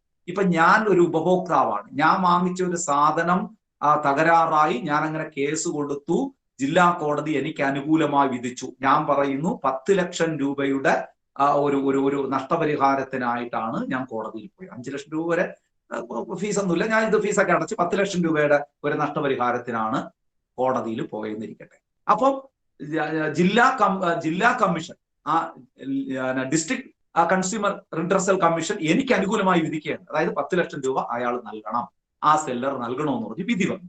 ആ വിധിയിൽ അയാൾ തൃപ്തനല്ല, സെല്ലർ തൃപ്തനല്ല എങ്കിൽ അയാൾ നേരെ എന്ത് ചെയ്യുന്നു? 45 ദിവസത്തിനുള്ളിൽ അയാൾക്ക് എവിടെ പോകാം? സംസ്ഥാന കമ്മീഷനിൽ പോകാം. ഈ സംസ്ഥാന കമ്മീഷനിൽ പോകുമ്പോൾ അയാൾ എന്ത് ചെയ്യണമെന്ന് അറിയാമോ? ഈ തുകയുടെ 50%, 10 ലക്ഷമാണ് ഞാൻ ആവശ്യപ്പെട്ട് കോടതി വിധിച്ചതെങ്കിൽ 5 ലക്ഷം രൂപ സംസ്ഥാന കോടതിയിൽ കെട്ടിവെച്ചിട്ടേ അങ്ങോട്ട് കയറാൻ പറ്റുള്ളൂ എന്നർത്ഥം കേസുമായി. അപ്പൊ നിങ്ങൾ തോന്നും, നിങ്ങൾക്ക് ചോദിക്കാൻ ഒരു ചോദ്യം ഉണ്ടാകും, ആ കേസിൽ അയാൾ വിജയിച്ചാലോ? വിജയിച്ചാൽ ഈ പൈസ അയാൾക്ക് തിരിച്ചു കിട്ടും. ഇനി ആ കേസിൽ അയാൾ പരാജയപ്പെടുകയാണെങ്കിലോ ബാക്കി 5 ലക്ഷം കൂടെ എനിക്ക് തന്ന് സെറ്റിൽ ആക്കണം. ഇത്രയേ ഉള്ളൂ. മനസ്സിലായില്ലേ? അത് നിങ്ങൾ മനസ്സിലാക്കണം കേട്ടോ. അപ്പോ ജില്ലാ കമ്മീഷനില് ഒരു ജില്ലാ കമ്മീഷന്റെ വിധിക്കെതിരെ സംസ്ഥാന കമ്മീഷനിലേക്ക് അപ്പീല് പോകാം 45 ദിവസത്തിനകം. അങ്ങനെ പോകുമ്പോൾ സംസ്ഥാന കമ്മീഷനിൽ നഷ്ടപരിഹാര തുകയുടെ 50% കെട്ടിവച്ചിരിക്കണം. ഇത്രയും ക്ലിയർ ആയോടോ? ഇതൊരു സാർ ആരാണ് വല്ലാത്ത കെട്ടിവെക്കേണ്ടത്? കൺസ്യൂമർ അല്ലേ കെട്ടിവെക്കേണ്ടത് പോകുന്നത്? കൺസ്യൂമർ അപ്പീലിന് അല്ല, പോണ കൺസ്യൂമർ കൺസ്യൂമർ അല്ലല്ലോ പരാതിയുമായിട്ട് പോകുന്നത്. കൺസ്യൂമർ കെട്ടിവെക്കേണ്ടതില്ല, കൺസ്യൂമർ അല്ല. കൺസ്യൂമർ നഷ്ടപരിഹാരത്തിന്റെ പ്രശ്നമില്ലല്ലോ. നഷ്ടപരിഹാരം കൺസ്യൂമറിന് കിട്ടേണ്ടതല്ലേ. കൺസ്യൂമർ മേളിൽ പോയാൽ അങ്ങനെ കെട്ടിവെക്കണ്ട. ഈ നഷ്ടപരിഹാരം കൊടുക്കേണ്ടുന്ന വ്യക്തിയാണ് കെട്ടിവെക്കുക. മനസ്സിലായില്ലേ? ഇവിടെ കൺസ്യൂമർക്ക് ഒരിക്കലും നഷ്ടപരിഹാരം കൊടുക്കേണ്ടി വരില്ലല്ലോ അങ്ങോട്ടേക്ക്. കൺസ്യൂമർക്കല്ലേ നഷ്ടപരിഹാരത്തിനായിട്ടല്ലേ കൺസ്യൂമർ പോകുന്നത്. അപ്പം ആ എതിർ കക്ഷിയാണ്. നമ്മ കൺസ്യൂമർക്ക് അപ്പീലിൽ പോയാൽ കൺസ്യൂമർ കെട്ടിവെക്കേണ്ട കാര്യമില്ല. മനസ്സിലാവുന്നുണ്ടല്ലോ? ഇവിടെ കെട്ടിവെക്കേണ്ടുന്നത് ഇയാളാണ്, നമ്മുടെ ഈ വ്യക്തി. നോക്കൂ, അത് അവിടെ പ്രസക്തമായ ഒരു കാര്യം നിങ്ങൾ അങ്ങനെ ഓർമ്മിച്ചിരുന്നാൽ മതി. ഇനി നോക്കൂ, ഇവിടെ അടുത്ത പ്രശ്നം എന്താണ് ഇവിടെ വരുന്നത്. ഇനി ഇയാള് നമ്മുടെ സംസ്ഥാന കമ്മീഷനിലേക്ക് പോയി. അവിടെ എന്ത് ചെയ്തു? സംസ്ഥാന കമ്മീഷനിലേക്ക് പോയപ്പോ അവിടെ ഇയാൾക്ക് അനുകൂലമായ വിധി വന്നില്ല എന്നിരിക്കട്ടെ. സംസ്ഥാന കമ്മീഷനിലും അനുകൂലമായ വിധി വന്നില്ലെങ്കിൽ ഇയാൾക്ക് എന്ത് ചെയ്യാവുന്നതാണ്? നാഷണൽ കമ്മീഷനിലേക്ക് പോകാം. അത് എത്ര ദിവസത്തിനകം പോകണം? ആ ദിവസങ്ങളൊക്കെ നോട്ട് ചെയ്ത് വെച്ചോണേ. അത് 30 ദിവസത്തിനുള്ളിൽ പോകണം. സംസ്ഥാന കമ്മീഷനിലും ഉള്ള വിധിയിലും തൃപ്തനല്ല എങ്കിൽ ദേശീയ കമ്മീഷനിൽ പോകാവുന്നതാണ്. 30 ദിവസത്തിനുള്ളിൽ അപ്പീൽ പോകാവുന്നതാണ്. അവിടെയും ഈ നിയമം ബാധകമാണ്. 50% അവിടെയും കെട്ടിവെക്കണം. 50% അവിടെയും കെട്ടിവെക്കണം. ഇത്രയേ ഉള്ളൂ. ക്ലിയർ ആയോ? ക്ലിയർ ആയോടോ? ഒരു ഡൗട്ട് ഉണ്ട്. ജില്ലാ കമ്മീഷനിൽ നിന്ന് വിധി കൺസ്യൂമറിനെതിരായിട്ടാണ് വരുന്നതെങ്കിൽ കൺസ്യൂമറിന് ഒന്നും ചെയ്യാൻ പറ്റില്ലേ? കൺസ്യൂമറിന് അപ്പീൽ പോകാം. കൺസ്യൂമറിന് അപ്പീൽ പോകുമ്പോൾ കൺസ്യൂമർ കെട്ടിവെക്കേണ്ട കാര്യമില്ലല്ലോ. കൺസ്യൂമറിന് അപ്പീൽ പോകാം, മേൽക്കോടതിയിലേക്ക് പോകാം. ഈ ദിവസത്തിനുള്ളിൽ പോകാവുന്നതേ കേട്ടോ. ഓക്കെ. അപ്പൊ ഈ സാർ ഈ 50% ബാക്കിയുള്ള 50%ആണോ? 50% കെട്ടിവെച്ചിട്ട് പോകുമ്പോഴേ അവിടെ ചെല്ലുമ്പോ അവിടെ കേസിന് പോകുകയല്ലേ, കേസ് നടക്കുകയല്ലേ. ആ കേസും അയാൾക്ക് പ്രതികൂലമായി വരികയാണെങ്കിൽ ബാക്കി 50% കൂടെ അയാൾ അടച്ച് ഈ എമൗണ്ട് അപ്പൊ ക്ലിയർ ആവുമല്ലോ. 10 ലക്ഷത്തിന് ഞാൻ നഷ്ടപരിഹാരത്തിന് ചോദിച്ചപ്പോ 10 ലക്ഷം കോടതി അനുവദിച്ചു, നമ്മുടെ ജില്ലാ കമ്മീഷൻ അനുവദിച്ചു.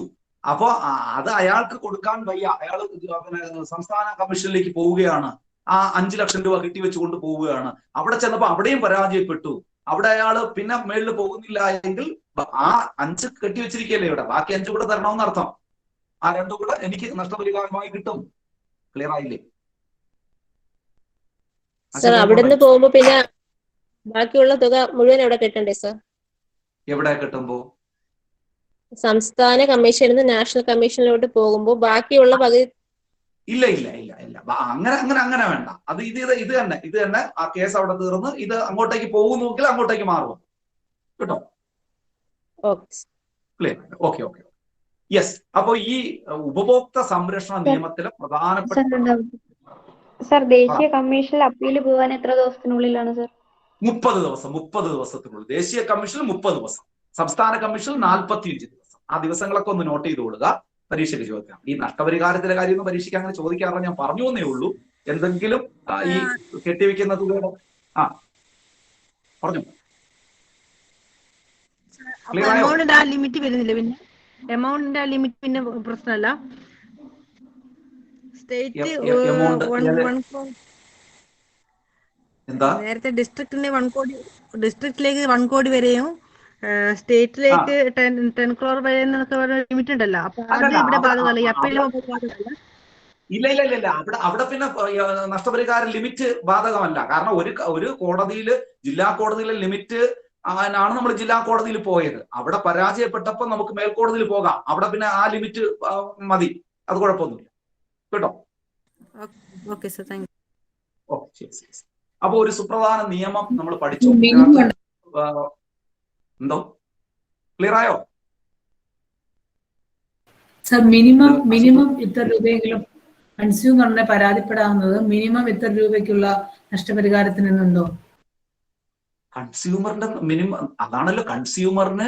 കൺസ്യൂമറിന്റെ മിനിമങ്ങളാണ് ഈ പറഞ്ഞത്. അത്രയും ഈ പറഞ്ഞ ആരെ കുറിച്ചാ പറയുന്നത്? കൺസ്യൂമർ അല്ലോടോ. ഈ കൺസ്യൂമറിന് നഷ്ടപരിഹാരത്തിന് വേണ്ടിയിട്ടല്ലേ, ആ ലിമിറ്റ് അല്ലേ നമ്മൾ ഈ പറഞ്ഞതെല്ലാം. സാർ അത് മാക്സിമം ഇങ്ങനെ പറഞ്ഞല്ലേ സാർ, 5 ലക്ഷം രൂപ വരെ 10 ലക്ഷം രൂപ വരെ അങ്ങനെയല്ലേ പറഞ്ഞോളൂ. അപ്പൊ മിനിമം ഇത്ര മുതൽ ഇത്ര വരെ ഉണ്ടോ എന്നാണ് ചോദിച്ചത്. മിനിമം ഏറ്റവും മിനിമം ഞാൻ മിനിമം മിനിമം നമ്മൾ പറഞ്ഞ മിനിമം 1000 എത്ര ചെറിയ ലക്ഷം എമൗണ്ടിന് പോകാണോ ചോദിക്കുന്നത്? എത്ര ചെറിയ നിങ്ങൾ ചോദിച്ചാൽ എനിക്ക് മനസ്സിലായില്ല. അത് എത്ര ചെറിയ എമൗണ്ടിന് പോകാൻ പറ്റും? കുറഞ്ഞ എമൗണ്ട് എത്രയാണ്? എത്ര ചെറിയ എമൗണ്ടിന് വേണ്ടി പോവാം. 5 ലക്ഷം വരെ പോകുമ്പോ നമുക്ക് ഫീസ് അടയ്ക്കണ്ട. എത്ര ചെറിയ എമൗണ്ടിന് വേണമെങ്കിൽ പോവാം. മിനിമം അങ്ങനെയൊന്നുമില്ല. സാധാരണ നമുക്ക് പോകാം. ഏത് എമൗണ്ട് പോകാമോ? അതാണ് ആ കുട്ടി ചോദിച്ചത്. പോകാം. പരാതി പോകാം. കുഴപ്പമില്ല. ആ എമൗണ്ട് എത്ര എമൗണ്ട് മിനിമം ആയാലും പോകാവുന്നത്. ഓക്കെ, ക്ലിയർ ആയോ? യെസ്. ഇനി വളരെ പ്രധാനപ്പെട്ട മറ്റൊരു ടോപ്പിക്കിലേക്ക് കടക്കുകയാണ്. ഈ ടോപ്പിക് എന്ന് പറയുന്നത് നമ്മുടെ സുപ്രധാന നിയമങ്ങളിൽ ഉൾപ്പെട്ടിട്ടുണ്ട്. അതുപോലെ തന്നെ സുപ്രധാന നിയമങ്ങളിൽ ഉൾപ്പെട്ടിട്ടുണ്ട്. അതുപോലെ തന്നെ നമ്മുടെ സിവിക്സിന്റെ അല്ലെ നമ്മുടെ ഡിഗ്രി ലെവലിലെ സിവിക്സിൽ ഉൾപ്പെട്ടിട്ടുണ്ട്. കോൺസ്റ്റിറ്റ്യൂഷന്റെ പോർഷൻ നമ്മുടെ ഭരണഘടനയിൽ കമ്മീഷൻസ് എന്ന് പറഞ്ഞ ടോപ്പിക്കിൽ ഉൾപ്പെട്ടിട്ടുണ്ട്. അതുകൊണ്ട് എല്ലായിടത്തും ഉൾപ്പെട്ടുള്ള ഒരു ടോപ്പിക്കാണ് ഞാൻ പറയാൻ പോകുന്നത്. അതായത് നമ്മുടെ SC/ST ബന്ധപ്പെട്ടുള്ള സുപ്രധാന നിയമങ്ങളും ആ കമ്മീഷനും ഒക്കെ ചേർത്തുകൊണ്ടുള്ള പ്രധാനപ്പെട്ട ടോപ്പിക്കാണ് ഇത്. നമ്മുടെ 3 ലെവലിലും വന്നിട്ടുണ്ട്. അതായത് നമ്മുടെ കോൺസ്റ്റിറ്റ്യൂഷന്റെ ടോപ്പിക്കിലുണ്ട്, കേരളത്തിലെ പ്രധാന കമ്മീഷൻ എന്ന് പറയുന്ന ടോപ്പിക്കിൽ വന്നിട്ടുണ്ട്, അതുപോലെ തന്നെ സുപ്രധാന നിയമങ്ങൾ എന്ന് പറയുന്ന ടോപ്പിക്കിലും വന്നിട്ടുണ്ട്. അതുകൊണ്ട് ശ്രദ്ധിക്കണേ. നിങ്ങൾ SC/ST എന്ന് ഹെഡിങ് എഴുതി കൊടുക്കുക. പട്ടികജാതി പട്ടികവർഗം എന്ന് മാത്രം ഒരു ഹെഡിങ് എഴുതിയിട്ട് ഞാൻ പറയുന്ന ആ പ്രധാന ചോദ്യങ്ങളിലേക്ക് നമുക്കൊന്ന് കടക്കാം. ശ്രദ്ധിച്ചു കേൾക്കണേ. പ്രധാനപ്പെട്ട ചോദ്യങ്ങളിലേക്ക് ഒന്ന് കടക്കാം. ഒന്ന് ശ്രദ്ധിച്ചോളുക. പട്ടികജാതി പട്ടികവർഗം കുറിച്ചായിരുന്നോ?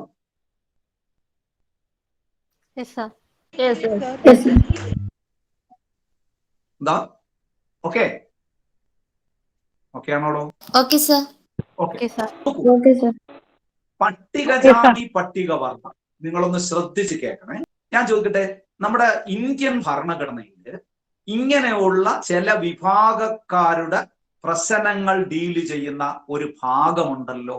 അതായത് special provisions relating to certain classes എന്ന് പറഞ്ഞുകൊണ്ട് കൊടുത്തിരിക്കുന്ന ഒരു ഭാഗം. അതായത് ചില പ്രത്യേക വിഭാഗങ്ങളുടെ പരിഗണനയെ കുറിച്ച് പരാമർശിക്കുന്ന ഭരണഘടനാ ഭാഗം ഏതെന്ന് ചോദിച്ചാൽ ആദ്യം അത് മുതൽ നമുക്ക് തുടങ്ങാം. ചില പ്രത്യേക വിഭാഗങ്ങളുടെ പ്രത്യേക പരിഗണനയെ കുറിച്ച് പരാമർശിക്കുന്ന ഭരണഘടനാ ഭാഗം ഏത്? എന്ത് പറയും നിങ്ങൾ? 16. Right answer. 16ാം ഭാഗമാണ്. ഭരണഘടനയിലെ 16ാം ഭാഗത്താണ് special provisions relating to certain classes. മലയാളത്തിൽ എഴുതുന്നവർ ഇങ്ങനെ എഴുതിക്കോളൂ. ചില പ്രത്യേക വിഭാഗങ്ങളുടെ ആനുകൂല്യങ്ങളെ കുറിച്ച് പരാമർശിക്കുന്ന ഭരണഘടനാ ഭാഗം. ചില പ്രത്യേക വിഭാഗങ്ങളുടെ ആനുകൂല്യങ്ങളെ അല്ലെങ്കിൽ പരിഗണനകളെ കുറിച്ച് പരാമർശിക്കുന്ന ഭരണഘടനാ ഭാഗം 16ാം ഭാഗം. അടുത്തത് മോസ്റ്റ് ഇമ്പോർട്ടന്റ് ആയിട്ടുള്ള ചോദ്യമാണ്. പട്ടികജാതി പട്ടികവർഗക്കാർക്ക് ലോകസഭാ സീറ്റ് സംവരണം ഉണ്ടായിരിക്കണം, ലോകസഭയിൽ സീറ്റ് സംവരണം ഉണ്ടായിരിക്കണം എന്ന് അനുശാസിക്കുന്ന ഭരണഘടനാ വകുപ്പ് ഏത്? പട്ടികജാതി പട്ടികവർഗക്കാർക്ക് ലോകസഭയിൽ പട്ടികജാതി പട്ടികവർഗക്കാർക്ക് ലോകസഭയിൽ സീറ്റ് സംവരണം വേണമെന്ന് അനുശാസിക്കുന്ന ഭരണഘടനാ വകുപ്പ് ഏത്? 330ാം വകുപ്പ്. കുറിച്ച് വെച്ചോളുക. പട്ടികജാതി പട്ടികവർഗക്കാരുടെ ലോകസഭാ സീറ്റ് സംവരണം. പട്ടികജാതി പട്ടികവർഗക്കാർക്ക് ലോകസഭയിൽ സീറ്റ് സംവരണം ചെയ്തിരിക്കണം എന്ന് അനുശാസിക്കുന്ന ഭരണഘടനാ വകുപ്പ് 330ാം വകുപ്പ്. Very very important. അങ്ങനെയാണെങ്കിൽ അതിനെ ബേസ് ചെയ്തുകൊണ്ട് ഒരു ചോദ്യം ചോദിക്കട്ടെ. ഇപ്പോ ലോകസഭയില് പട്ടികജാതിക്കാർക്കായി എത്ര സീറ്റാണ് സംവരണം ചെയ്തിരിക്കുന്നത്? പട്ടികജാതിക്കാർക്ക് എത്ര സീറ്റ് സംവരണം ചെയ്തിരിക്കുന്നു? പട്ടികവർഗക്കാർക്ക് എത്ര സീറ്റ് സംവരണം ചെയ്തിരിക്കുന്നു ലോകസഭയിൽ? കുറിച്ചെടുക്കണം. അറിഞ്ഞുകൂടാത്തവര്. പട്ടികജാതിക്കാർക്ക് SC-കാർക്ക് 84 സീറ്റും ST-കാർക്ക് 47 സീറ്റും. കുറിച്ചെടുത്തോളൂ, പരീക്ഷയ്ക്ക് ചോദിക്കും. ലോകസഭയില് ഇപ്പൊ നിലവിൽ പട്ടികജാതിക്കാരുടെ സംവരണ സീറ്റ് എത്ര? 4. പട്ടികവർഗക്കാരുടെ സംവരണ സീറ്റ് എത്ര? 47. ഓക്കെ ആണോ? ക്ലിയർ ആയല്ലോ?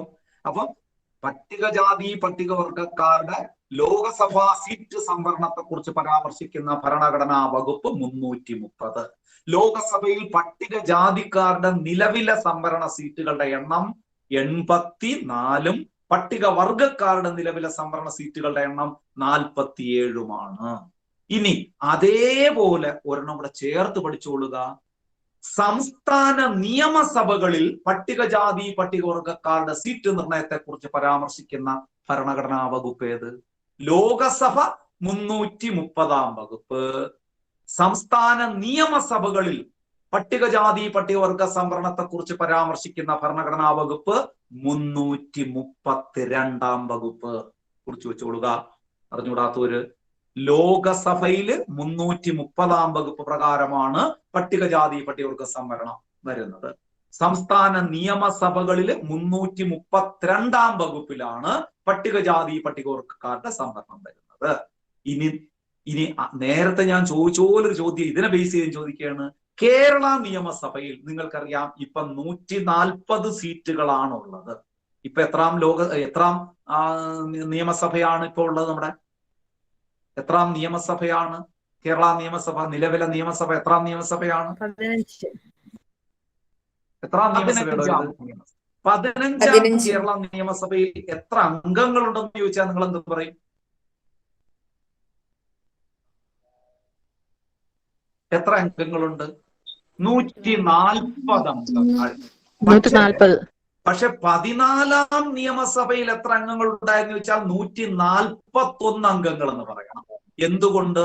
140 തെരഞ്ഞെടുക്കപ്പെട്ട അംഗങ്ങളും ഒരു ആംഗ്ലോ ഇന്ത്യൻ പ്രതിനിധി, അതെ, നമ്മുടെ ഗവർണർ നാമനിർദ്ദേശം ചെയ്യുന്ന ഒരു ആംഗ്ലോ ഇന്ത്യൻ പ്രതിനിധിയും ഉണ്ടായിരുന്നു. ഇപ്പൊ ആംഗ്ലോ ഇന്ത്യൻ പ്രതിനിധി ഇല്ല.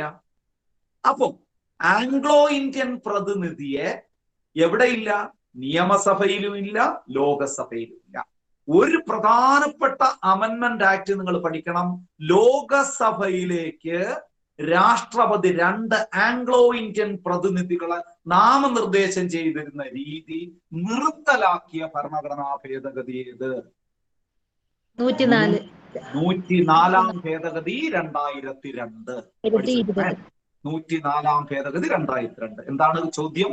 ലോകസഭയില് 2 ആംഗ്ലോ ഇന്ത്യൻ പ്രതിനിധികളെ രാഷ്ട്രപതി നാമനിർദ്ദേശം ചെയ്യുന്ന രീതി നിർത്തലാക്കിയ ഭരണഘടനാ ഭേദഗതി. ഇത് കറണ്ട് അഫേഴ്സ് ആണ്, ഉൾപ്പെട്ടതാണ്. കാരണം ഇപ്പൊ നമ്മുടെ 2020 സംഭവിച്ചതാണ്. 2020 104-ാം ഭേദഗതിയിലൂടെ. അപ്പൊ ലോകസഭയിൽ എന്ന് ചോദിച്ച പോലെ ഈ ചോദ്യം ഇവിടെ ചോദിക്കാം. സംസ്ഥാന നിയമസഭയിൽ ഗവർണർ ഒരു ആംഗ്ലോ ഇന്ത്യൻ പ്രതിനിധിയെ നാമനിർദ്ദേശം ചെയ്യുന്ന രീതി നിർത്തലാക്കിയ ഭരണഘടനാ ഭേദഗതി എന്ന് ചോദിച്ചാലും ഇത് തന്നെയാണ്. 104-ാം ഭേദഗതിയാണ്, 2020-ലാണ്. അത്രയും ക്ലിയർ ആയല്ലോ? അപ്പോ 130-ാം വകുപ്പ് നിങ്ങൾ പഠിച്ചു, ലോകസഭയിലേക്കുള്ള SC/ST റിസർവേഷൻ. 132-ാം വകുപ്പ് നിങ്ങൾ പഠിച്ചു, നമ്മുടെ നിയമസഭയിലേക്കുള്ള എന്ത് റിസർവേഷൻ?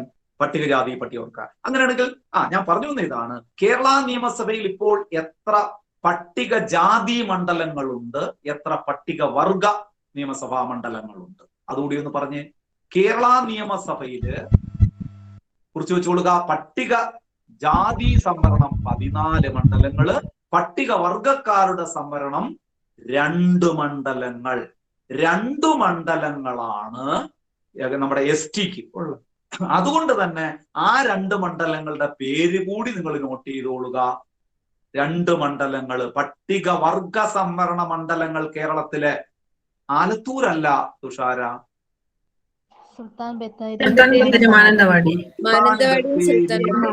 മാനന്തവാടിയും. വയനാട് ഡിസ്ട്രിക്റ്റിലെ 2 ജില്ലകളാണ്. മാനന്തവാടിയും സുൽത്താൻ ബത്തേരി. പരീക്ഷയ്ക്ക് ചോദിക്കാവുന്നതാണ്. അപ്പൊ കേരള നിയമസഭയിലെ 2 പട്ടികവർഗ മണ്ഡലങ്ങൾ ഏവാന്ന് ചോദിച്ചാൽ സുൽത്താൻ ബത്തേരിയും മാനന്തവാടിയുമാണ്. അപ്പൊ നമ്മൾ പഠിച്ച 2 വകുപ്പുകൾ ഒരിക്കലും മറക്കരുത്. ലോകസഭയിലേക്ക് പട്ടികജാതി പട്ടികവർഗക്കാരുടെ സംവരണം 330, സംസ്ഥാന നിയമസഭകളിൽ പട്ടികജാതി പട്ടികവർഗക്കാരുടെ സംവരണം 332. ഇതിനിടയിൽ ഒരു വകുപ്പുണ്ടല്ലോ 331. അതുകൂടി ഒന്ന് ഓർത്താൽ നന്നായിരിക്കും. 331 വകുപ്പ് പ്രകാരമായിരുന്നു ലോകസഭയിലേക്ക് 2 ആംഗ്ലോ ഇന്ത്യൻ പ്രതിനിധികളെ രാഷ്ട്രപതി നാമനിർദ്ദേശം ചെയ്തിരുന്നത്. ഇപ്പൊ അത് നിർത്തലാക്കി 104 ഭേദഗതിയിലൂടെ നിർത്തലാക്കിയ കാര്യം പറഞ്ഞല്ലോ. അപ്പൊ ഇത് ശരിക്കും പറഞ്ഞാൽ പ്രസക്തി നഷ്ടപ്പെട്ടു പോയ ഒരു വകുപ്പാണ്. അതുകൊണ്ട് തന്നെ ഇനി ചോദിക്കാൻ സാധ്യതയുണ്ട്. അപ്പൊ അതുകൂടി ഒന്ന് കുറിച്ച് വെച്ചോളുക. ലോകസഭയിലേക്ക് 2 ആംഗ്ലോ ഇന്ത്യൻ പ്രതിനിധികളെ രാഷ്ട്രപതി നാമനിർദ്ദേശം ചെയ്തിരുന്നത് ഭരണഘടനയുടെ ഏത് വകുപ്പ് പ്രകാരമായിരുന്നു? അറിഞ്ഞുകൂടാത്തൊരു കുറിച്ച് തന്നെ പോകണം. ലോകസഭയിലേക്ക് 2 ആംഗ്ലോ ഇന്ത്യൻ പ്രതിനിധികളെ രാഷ്ട്രപതി നാമനിർദ്ദേശം ചെയ്തിരുന്നത് ഭരണഘടനയുടെ ഏത് വകുപ്പ് പ്രകാരമായിരുന്നു? 131 വകുപ്പ്. 2 ആംഗ്ലോ ഇന്ത്യൻ പ്രതിനിധികളെ രാഷ്ട്രപതി ലോകസഭയിലേക്ക് നാമനിർദ്ദേശം ചെയ്തിരുന്നത് 331. അപ്പൊ 330, 331, 332 മറക്കാതിരിക്കുക. ഏറ്റവും പ്രധാനപ്പെട്ട 2-3-4 വകുപ്പുകളാണ്. ഇനി ഒരു 3 വകുപ്പ് ഒരുമിച്ച് പഠിച്ചാൽ 1 മാർക്ക് നിങ്ങൾക്ക് ഉറപ്പിക്കാം. 3 കമ്മീഷനുമായി ബന്ധപ്പെട്ടത്. 2 കമ്മീഷനാണ് നമ്മുടെ ഈ ടോപ്പിക്കിൽ വരുന്നത്. പക്ഷെ വകുപ്പുകൾ ഫോളോ ചെയ്ത് വരുന്നത് കൊണ്ട് ഞാൻ അടുത്ത കമ്മീഷൻ കൂടെ പറയുക. അപ്പം പട്ടികജാതി കമ്മീഷനെ കുറിച്ച് പരാമർശിക്കുന്ന വകുപ്പ് ഏത്? 338. കുറിച്ച് വെച്ചോളൂ. പട്ടികജാതി കമ്മീഷൻ എന്ന് എഴുതിയിട്ട് ഹൈഫൺ ഇട്ടിട്ട് 338 വകുപ്പ്. പട്ടികവർഗ കമ്മീഷനോ 338A. ഇത് രണ്ടും ഇന്ത്യയിൽ ഒരുമിച്ചായിരുന്നു മുമ്പ്. നമ്മൾ കുറച്ച് കഴിയുമ്പോൾ പഠിക്കുകയാണ്. ഒരുമിച്ചായിരുന്നപ്പോ 338 വകുപ്പിലായിരുന്നു 2നെ കുറിച്ചും പറഞ്ഞിരുന്നത്. അവിടെ ഒരാളിപ്പം 3 വകുപ്പുകൾ ഇട്ടിട്ട് അവസാനം എഴുതിയ തെറ്റാണ് കേട്ടാ. മൈനോറിറ്റി അല്ല അത്. മൈനോറിറ്റി എന്നല്ല പറയേണ്ടത്, ബാക്ക്വേർഡ് ക്ലാസ് എന്ന് തന്നെ പറയണം കേട്ടാ. 338B ബാക്ക്വേർഡ് ക്ലാസ് ആണ് കേട്ടാ. യെസ്. അപ്പൊ നോക്കാം. പിന്നാക്ക വിഭാഗമാണ്. നമുക്ക് അത് വരാം. അപ്പൊ ഈ 3 വകുപ്പ് കൂടെ ഒന്ന് ഒരുമിച്ച് എഴുതി വെച്ചോളൂ. 338 പട്ടികജാതി കമ്മീഷൻ, 338A പട്ടികവർഗ കമ്മീഷൻ, 338B ദേശീയ പിന്നാക്ക commission, national commission for backward class. National commission for SC 338 വകുപ്പ്. നാഷണൽ കമ്മീഷൻ ഫോർ ST പട്ടികവർഗ കമ്മീഷൻ എന്താണ്? 338A. National commission for backward class ദേശീയ പിന്നാക്ക കമ്മീഷനെ കുറിച്ച് പരാമർശിക്കുന്നത് 338B. അപ്പൊ ഒരു 6 വകുപ്പ് ഇപ്പൊ ഞാൻ പറഞ്ഞു. ഞാൻ ഗ്യാരണ്ടി പറയുകയാണ് 1 മാർക്കിന് ഇതിനകത്തുനിന്നുണ്ടാകും. 330 വകുപ്പ്, 331 വകുപ്പ്, 332 വകുപ്പ്. അത്രയും ഒരു ഓർഡർ ആയിട്ട് അത്രയും പഠിച്ചോളുക. അടുത്തൊരു കാറ്റഗറിയിൽ 338 വകുപ്പ്, 338A വകുപ്പ്, 338B വകുപ്പ്. ഇത് 6 മനസ്സിലായോ? മനസ്സിലായോടോ? ഓക്കെ. അങ്ങനെയാണെങ്കിൽ നമ്മൾ പട്ടികജാതി പട്ടികവർഗക്കാരെ കുറിച്ചാ പറയാൻ പോകുന്നത്. ഇന്ത്യയില് നിങ്ങൾക്കറിയാമല്ലോ, നിങ്ങൾ മാർഗനിർദ്ദേശക തത്വങ്ങളൊക്കെ കോൺസ്റ്റിറ്റ്യൂഷനിൽ പഠിച്ചവരാണ്. അതിലൊരു പ്രധാന വകുപ്പിൽ പറഞ്ഞിരിക്കുന്നു, നമ്മുടെ രാജ്യത്തെ പട്ടികജാതി പട്ടികവർഗക്കാരുടെയും മറ്റു ദുർബല വിഭാഗക്കാരുടെയും വിദ്യാഭ്യാസവും സാമ്പത്തികവുമായ ഉന്നമനം ഉറപ്പുവരുത്തണം, അതിനുവേണ്ടി ചില കാര്യങ്ങൾ ചെയ്യണം എന്ന് നിർദ്ദേശിക്കുന്ന ഒരു വകുപ്പുണ്ടല്ലോ. ആർക്ക് പറയാം ഏത് വകുപ്പാണെന്ന്? പട്ടികജാതി പട്ടികവർഗക്കാരുടെ മറ്റു ദുർബല വിഭാഗങ്ങളുടെ ഉന്നമനത്തിന് സാമ്പത്തികവും വിദ്യാഭ്യാസപരമായ ഉന്നമനം ലക്ഷ്യമിടുന്ന വകുപ്പ് ഏത്? 46 വകുപ്പ്. അറിഞ്ഞുകൂടാത്തൊരു കുറിച്ച് പോകണം.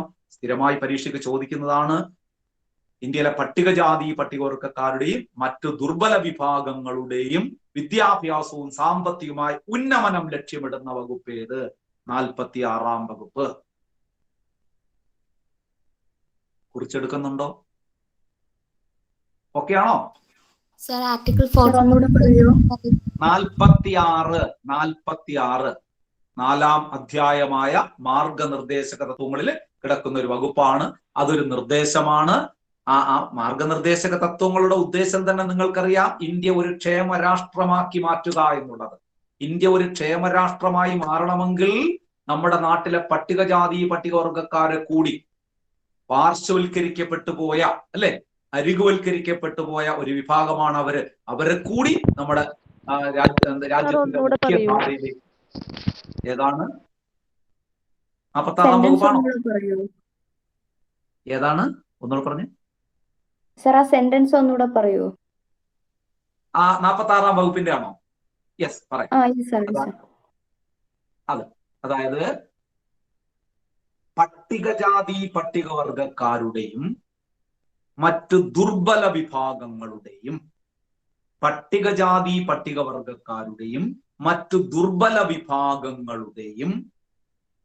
വിദ്യാഭ്യാസവും സാമ്പത്തികവുമായ ഉന്നമനം. അത്ര എഴുതിയാണ്.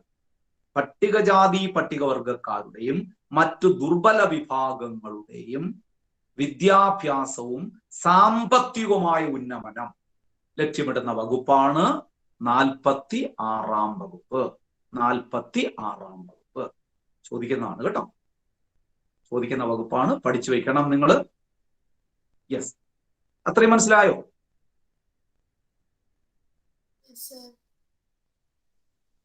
എഴുതിയില്ലേ? അപ്പൊ ഇനി നിങ്ങൾ ശ്രദ്ധിക്കേണ്ട ഒരു കാര്യമുണ്ട്. നമ്മൾ ഇങ്ങനെയൊക്കെ ഞാൻ നേരത്തെ പറഞ്ഞു, ഇന്ത്യ ഒരു ക്ഷേമരാഷ്ട്രമായി മാറണമെങ്കിൽ ഇത്തരത്തിലുള്ള പാർശ്വവൽക്കരിക്കപ്പെട്ടു പോയ വിഭാഗത്തെയും കൂടി സമൂഹത്തിന്റെ മുഖ്യധാരയിലേക്ക് കൊണ്ടുവരാൻ നമ്മൾ പരിശ്രമിക്കണമെന്ന് പറഞ്ഞു. അതിനു വേണ്ടിയിട്ടാണ് ഇന്ത്യയില് ഇത്തരം വിഭാഗക്കാരെ പ്രൊട്ടക്ട് ചെയ്യുന്നതിന് വേണ്ടിയിട്ടും അവരുടെ അവകാശ സംരക്ഷണത്തിന് വേണ്ടിയിട്ടും സുപ്രധാനങ്ങളായ ചില നിയമങ്ങൾ വന്നതും അതിനുവേണ്ടി കമ്മീഷൻ വന്നതും ഒക്കെ. അപ്പൊ ആദ്യം നമ്മൾ കമ്മീഷനിലേക്ക് പോകുന്നതിന് മുമ്പ് 1-2 പ്രധാന ചോദ്യങ്ങൾ പഠിക്കണം. ഇന്ത്യയിൽ ആദ്യമായിട്ട് ശരിക്കും പറഞ്ഞു കഴിഞ്ഞാൽ ആദ്യകാലത്ത് വന്ന ഒരു നിയമമുണ്ട്, തൊട്ടുകൂടായ്മ നിരോധന നിയമം. ഇന്ത്യയിൽ പാസ്സാക്കിയത് എന്താണെന്ന് പറയാമോ? തൊട്ടുകൂടായ്മ നിരോധന നിയമം ഇന്ത്യയിൽ 1955. കുറിച്ചു വെച്ചോളുക, അറിഞ്ഞുകൂടാത്തൊരു കുറിച്ചു വെച്ചോളുക. തൊട്ടുകൂടായ്മ നിരോധന നിയമം ഇന്ത്യൻ പാർലമെന്റ് അല്ലെങ്കിൽ തൊട്ടുകൂടായ്മ നിരോധന നിയമം പാസ്സാക്കിയത് 1955. വാസ്തവത്തിൽ ഈ നിയമത്തെ നമ്മൾ എളുപ്പം പറയുന്നത് ദളിത് നിയമമാണ്. അത് ഇങ്ങോട്ട് വന്ന ഇവർക്ക് വേണ്ടിയിട്ടുള്ള പിന്നൊക്കെ വിഭാഗക്കാർക്ക് വേണ്ടിയിട്ട് വന്ന നിയമങ്ങളെല്ലാം നമ്മൾ ദളിത് ആക്ട്സ് എന്ന് തന്നെയാണ് പറയുന്നത്. 1955 തൊട്ടുകൂടായ്മ നിരോധന നിയമം വന്നു. നിങ്ങൾക്കറിയാം, തൊട്ടുകൂടായ്മ നിരോധിച്ച ഭരണഘടനാ വകുപ്പ് ഏതാണ്? ഈ അടുത്ത കാലത്ത് 17 തൊട്ടുകൂടായ്മ നിരോധിച്ച ഭരണഘടനാ വകുപ്പ് 17-ാം വകുപ്പ്, പ്രൊഹിബിഷൻ ഓഫ് അൺടച്ചബിലിറ്റി. നമുക്കറിയാം, ഈ അടുത്ത കാലത്ത് പരീക്ഷയ്ക്ക് വളരെ രസകരമായ ചോദ്യം ചോദിച്ചിട്ടുണ്ടായിരുന്നു. ഈ തൊട്ടുകൂടായ്മ നിരോധനം അല്ലെങ്കിൽ തൊട്ടുകൂടായ്മ നിരോധിക്കുന്ന ഇന്ത്യൻ ഭരണഘടനയിലെ 17-ാം വകുപ്പ് നിലവിൽ വന്നത് നിങ്ങൾ എന്ത് പറയും? 17-ാം വകുപ്പ് നിലവിൽ, ഇന്ത്യൻ ഭരണഘടന നിലവിൽ വന്നത് എന്നൊന്ന് ചോദിക്കുന്നത് പോലെയല്ലേ ആ ചോദ്യം? ഭരണഘടന നിലവിൽ വന്നപ്പോ ഈ വകുപ്പുണ്ട്. ശരിക്കു പറഞ്ഞാൽ ഭരണഘടനയിലും 395 വകുപ്പുകൾ, നേരത്തെ ഉള്ള 395 വകുപ്പുകളും നിലവിൽ വന്നത് ഭരണഘടന നിലവിൽ വന്ന അന്ന് തന്നെയാണ്. അപ്പൊ തീർച്ചയായിട്ടും നിങ്ങൾ അങ്ങനെ ചോദിച്ചാൽ ഉത്തരം എന്ത് പറയും? 1950 ജാനുവരി 26 ഭരണഘടന നിലവിൽ വന്ന അതേ ദിവസം തന്നെയാണ് ശരിക്കു പറഞ്ഞാൽ ഈ 17-ാം വകുപ്പും നിലവിൽ വന്നത്, തൊട്ടുകൂടായ്മ. അപ്പൊ തൊട്ടുകൂടായ്മ നിരോധന നിയമം 1955 വന്നു. ആ ദളിത് നിയമം. ആ ദളിത് നിയമമാണ് 1976 protection of civil rights act ആയി മാറിയത്. അതൊന്ന് നോട്ട് ചെയ്ത് വെക്കണം. തൊട്ടുകൂടായ്മ നിരോധന നിയമം 1976 അതിന്റെ പേര് മാറി protection of civil rights act. പച്ച മലയാളം പറഞ്ഞാൽ പൗരാവകാശ സംരക്ഷണ നിയമം എന്നായി മാറി. Protection of civil rights act അഥവാ പൗരാവകാശ സംരക്ഷണ നിയമം. കുറിച്ചു വെക്കണേ, പൗരാവകാശ സംരക്ഷണ നിയമം 1976. അപ്പോ നമ്മുടെ 55-ലെ ദളിത് ആക്ട്, 55-ലെ ദളിത് ആക്ട് പൗരാവകാശ സംരക്ഷണ നിയമമായി മാറിയത് ഏത് വർഷം എന്ന് ചോദിച്ചാൽ 1976 protection of civil rights act അഥവാ പൗരാവകാശ സംരക്ഷണ നിയമമായി മാറി. ഇനി അതുപോലെ തന്നെ നമ്മുടെ പട്ടികജാതി പട്ടികവർഗക്കാരുടെ സംരക്ഷണത്തിന് വേണ്ടി പട്ടികജാതി പട്ടികവർഗക്കാർക്കെതിരെയുള്ള അതിക്രമങ്ങൾ തടയുന്നതിന് ഒരു നിയമം 1989 നിലവിൽ വന്നു. അപ്പൊ 1989 ആ നിയമത്തിന്റെ പേരെന്താണ്? SCST prevention of atrocities act. English വാക്കാണ് ഞാൻ പറഞ്ഞത്, മലയാളം പറയാം. SCST prevention of atrocities act.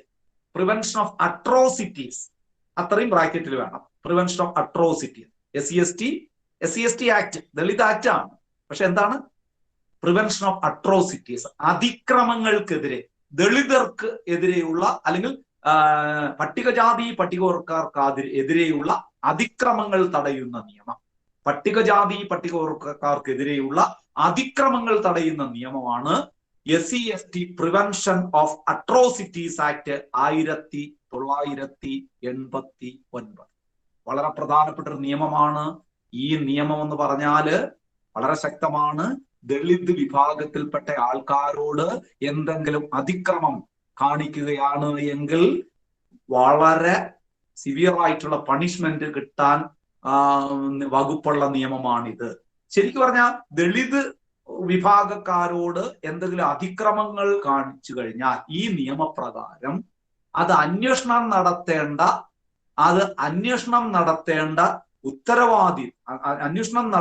ഉത്തരവാദിത്വം എന്ന് പറയുന്നത് DYSP റാങ്കിൽപ്പെട്ട ഉദ്യോഗസ്ഥനായിരിക്കും. പരീക്ഷയിൽ ചോദിക്കുന്നതാണ്.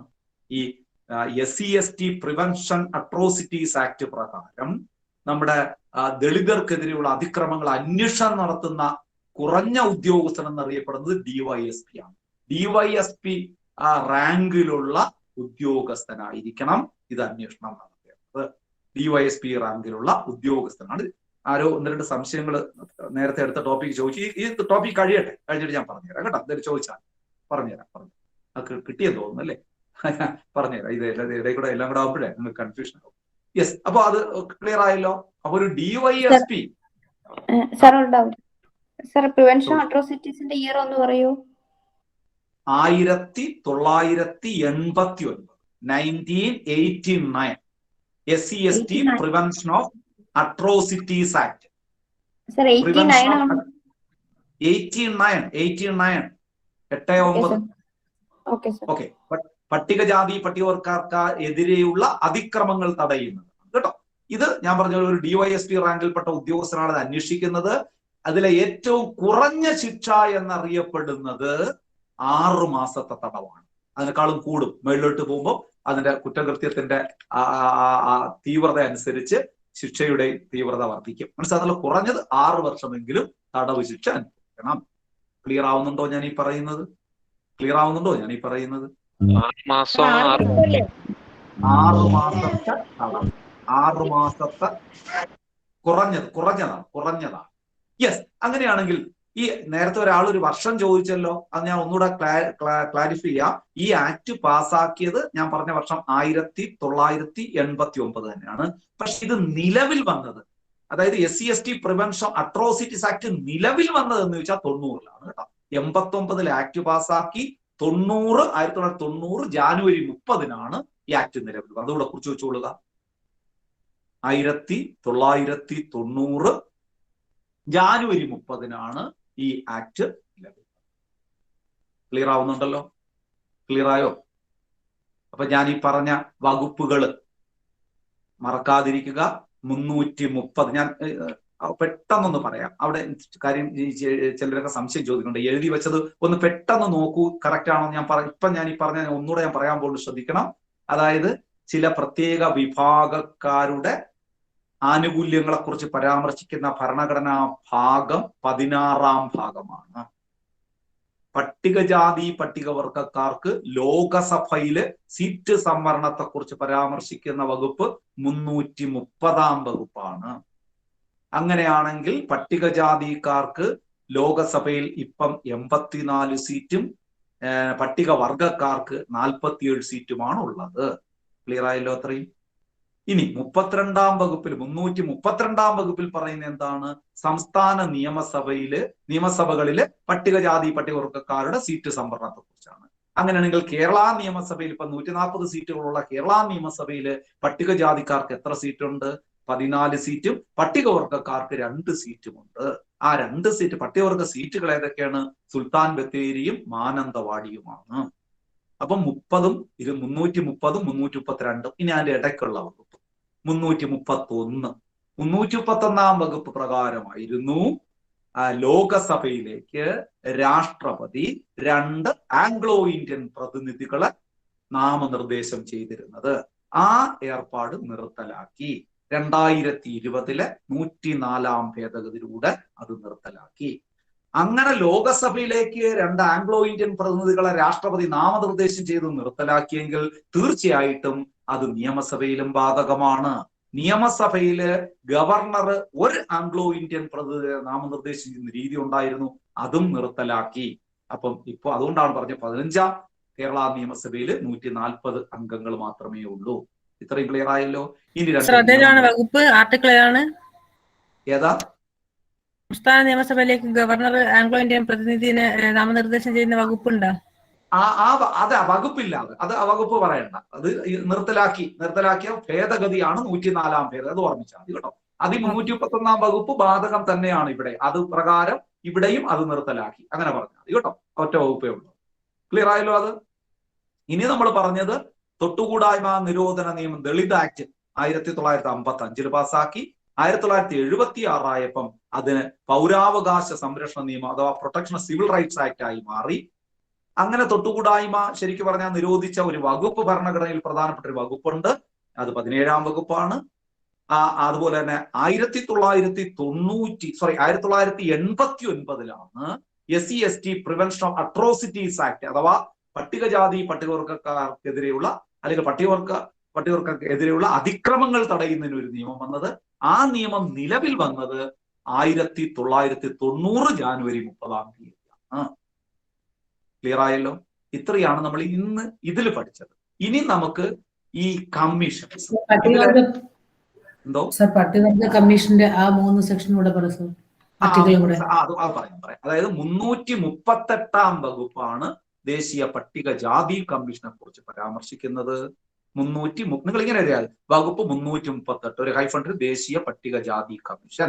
തൊട്ടുതാഴെ 338A ദേശീയ പട്ടികവർഗ കമ്മീഷൻ, 338B ദേശീയ പിന്നാക്ക commission, national commission for SC, national commission for ST, national commission for backward class. Okay ആണല്ലോ? ഓക്കെ ആയോ? Okay sir. ഇനി നമുക്ക് പഠിക്കാനുള്ളത് ഈ പട്ടികജാതി പട്ടികവർഗ കമ്മീഷൻ.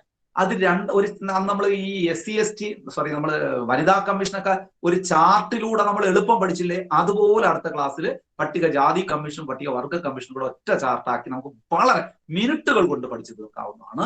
അത് കഴിഞ്ഞിട്ട് നമുക്ക് കേരള കമ്മീഷൻ ഉണ്ട്. നിങ്ങൾ കേരളത്തിലെ ഭരണവും ഭരണ സംവിധാനം എന്ന് പറഞ്ഞാൽ കേരളത്തിലെ ഭരണഘടനാ സ്ഥാപനങ്ങൾ കമ്മീഷൻ ഉണ്ട്. അപ്പം കേരളത്തിലെ പട്ടികജാതി പട്ടികവർഗ കമ്മീഷനും കൂടി നമ്മൾ പഠിക്കണം.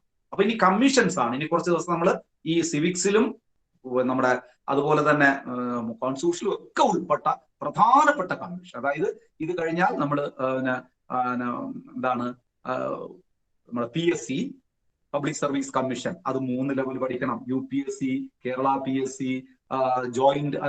Joint state public service commission, പിന്നെ ഫിനാൻസ് കമ്മീഷൻ, അത് നാഷണൽ ഫിനാൻസ് കമ്മീഷനും സ്റ്റേറ്റ് ഫിനാൻസ് കമ്മീഷനും, ഇലക്ഷൻ കമ്മീഷൻ, നാഷണൽ കമ്മീഷൻ അല്ല കേന്ദ്ര തെരഞ്ഞെടുപ്പ് കമ്മീഷനും സംസ്ഥാന തെരഞ്ഞെടുപ്പ്. ഇങ്ങനെ കമ്മീഷൻസ് ഒരു നല്ല ടോപ്പിക്കാണ്. അതിൽ നിന്ന് കുറേ ചോദ്യങ്ങൾ ഉണ്ടാവും ഉറപ്പായിട്ട്. അത് എളുപ്പമാണ്, പഠിക്കാൻ വളരെ എളുപ്പമാണ്. നമുക്ക് വളരെ എളുപ്പത്തിൽ മിക്കവാറും നമുക്ക് ഈ ചാർട്ടിലൂടെ നമുക്ക് ഡയഗ്രം ചാർട്ട് ആ മോഡലിൽ നമുക്ക് എളുപ്പം പഠിച്ചു കൊടുക്കാം. അപ്പൊ മനസ്സിലായോ? ഇത്രയും പറഞ്ഞതിൽ എന്തെങ്കിലും ഡൗട്ട് ഉണ്ടോ? ഡിസ്ട്രിക്ട് കൺസ്യൂമർ ഡിസ്പ്യൂട്ട് റീഡ്രസൽ കമ്മീഷന്റെ ആസ്ഥാനം ഏതാണ് സാർ? ഏതാണ്? District consumer dispute redressal commission അല്ല, അത് ഓരോ ജില്ലയിലല്ലേ അത് ചോദിക്കൂല. 14 ജില്ലയിലല്ലേ വരുന്നത്. ആ ജില്ലകളിലൊക്കെ അതാത് ആ ജില്ലകളിൽ അതിന്റെ ആസ്ഥാനം വരും. അത് ചോദിക്കത്തില്ല. അത് ചോദിക്കില്ല. ജില്ലയിൽ ഓരോ ജില്ലയിൽ കേന്ദ്രീകരിച്ചു. അത് പിന്നെ പ്രത്യേകിച്ച് ആസ്ഥാനം എന്ന് പറയണ്ടല്ലോ. തിരുവനന്തപുരമാണെങ്കിൽ ഞാൻ തിരുവനന്തപുരം. ആ ഭാഗം കേട്ടില്ലായിരുന്നു, അതുകൊണ്ടാണ് സർ. ഓ കുഴപ്പമില്ല. സംശയിച്ചോളൂ. തൊട്ടുകൂടായ്മ നിരോധന നിയമം 1917 അല്ലേ പൗരാവകാശ സംരക്ഷണ നിയമമായിട്ട് മാറിയത്? 1976 പൗരാവകാശ സംരക്ഷണ നിയമമായിട്ട് അത് മാറിയത്. 76, 76 അതുകൊണ്ട് സർ വർഷങ്ങൾ മറന്നുപോയി. ഓക്കെ, തൊട്ടുകൂടായ്മ നിരോധന നിയമം പാസ്സാക്കിയത് 1955 ആണോ? 55 അത് വന്നത്. ആദ്യമായിട്ട് 55 നിയമം. ആ നിയമമാണ് പിന്നീട് protection of civil rights act ആയി മാറി. Okay sir. Okay, thank you. അപ്പൊ നന്നായി പഠിക്കുക. ഇന്നത്തെ ക്ലാസ് അവസാനിപ്പിക്കേണ്ട സമയമായിരിക്കുന്നു. ഭംഗിയായി പഠിക്കുക. നമ്മുടെ ഓരോ ടോപ്പിക്ക് നമ്മൾ തീർത്ത് പോവുകയാണ്. ഡിസാസ്റ്റർ മാനേജ്മെന്റ് കഴിഞ്ഞ ക്ലാസ്സിൽ നമ്മൾ തീർത്തു, എന്നിട്ടാണ് ഇത് തുടങ്ങിയത്.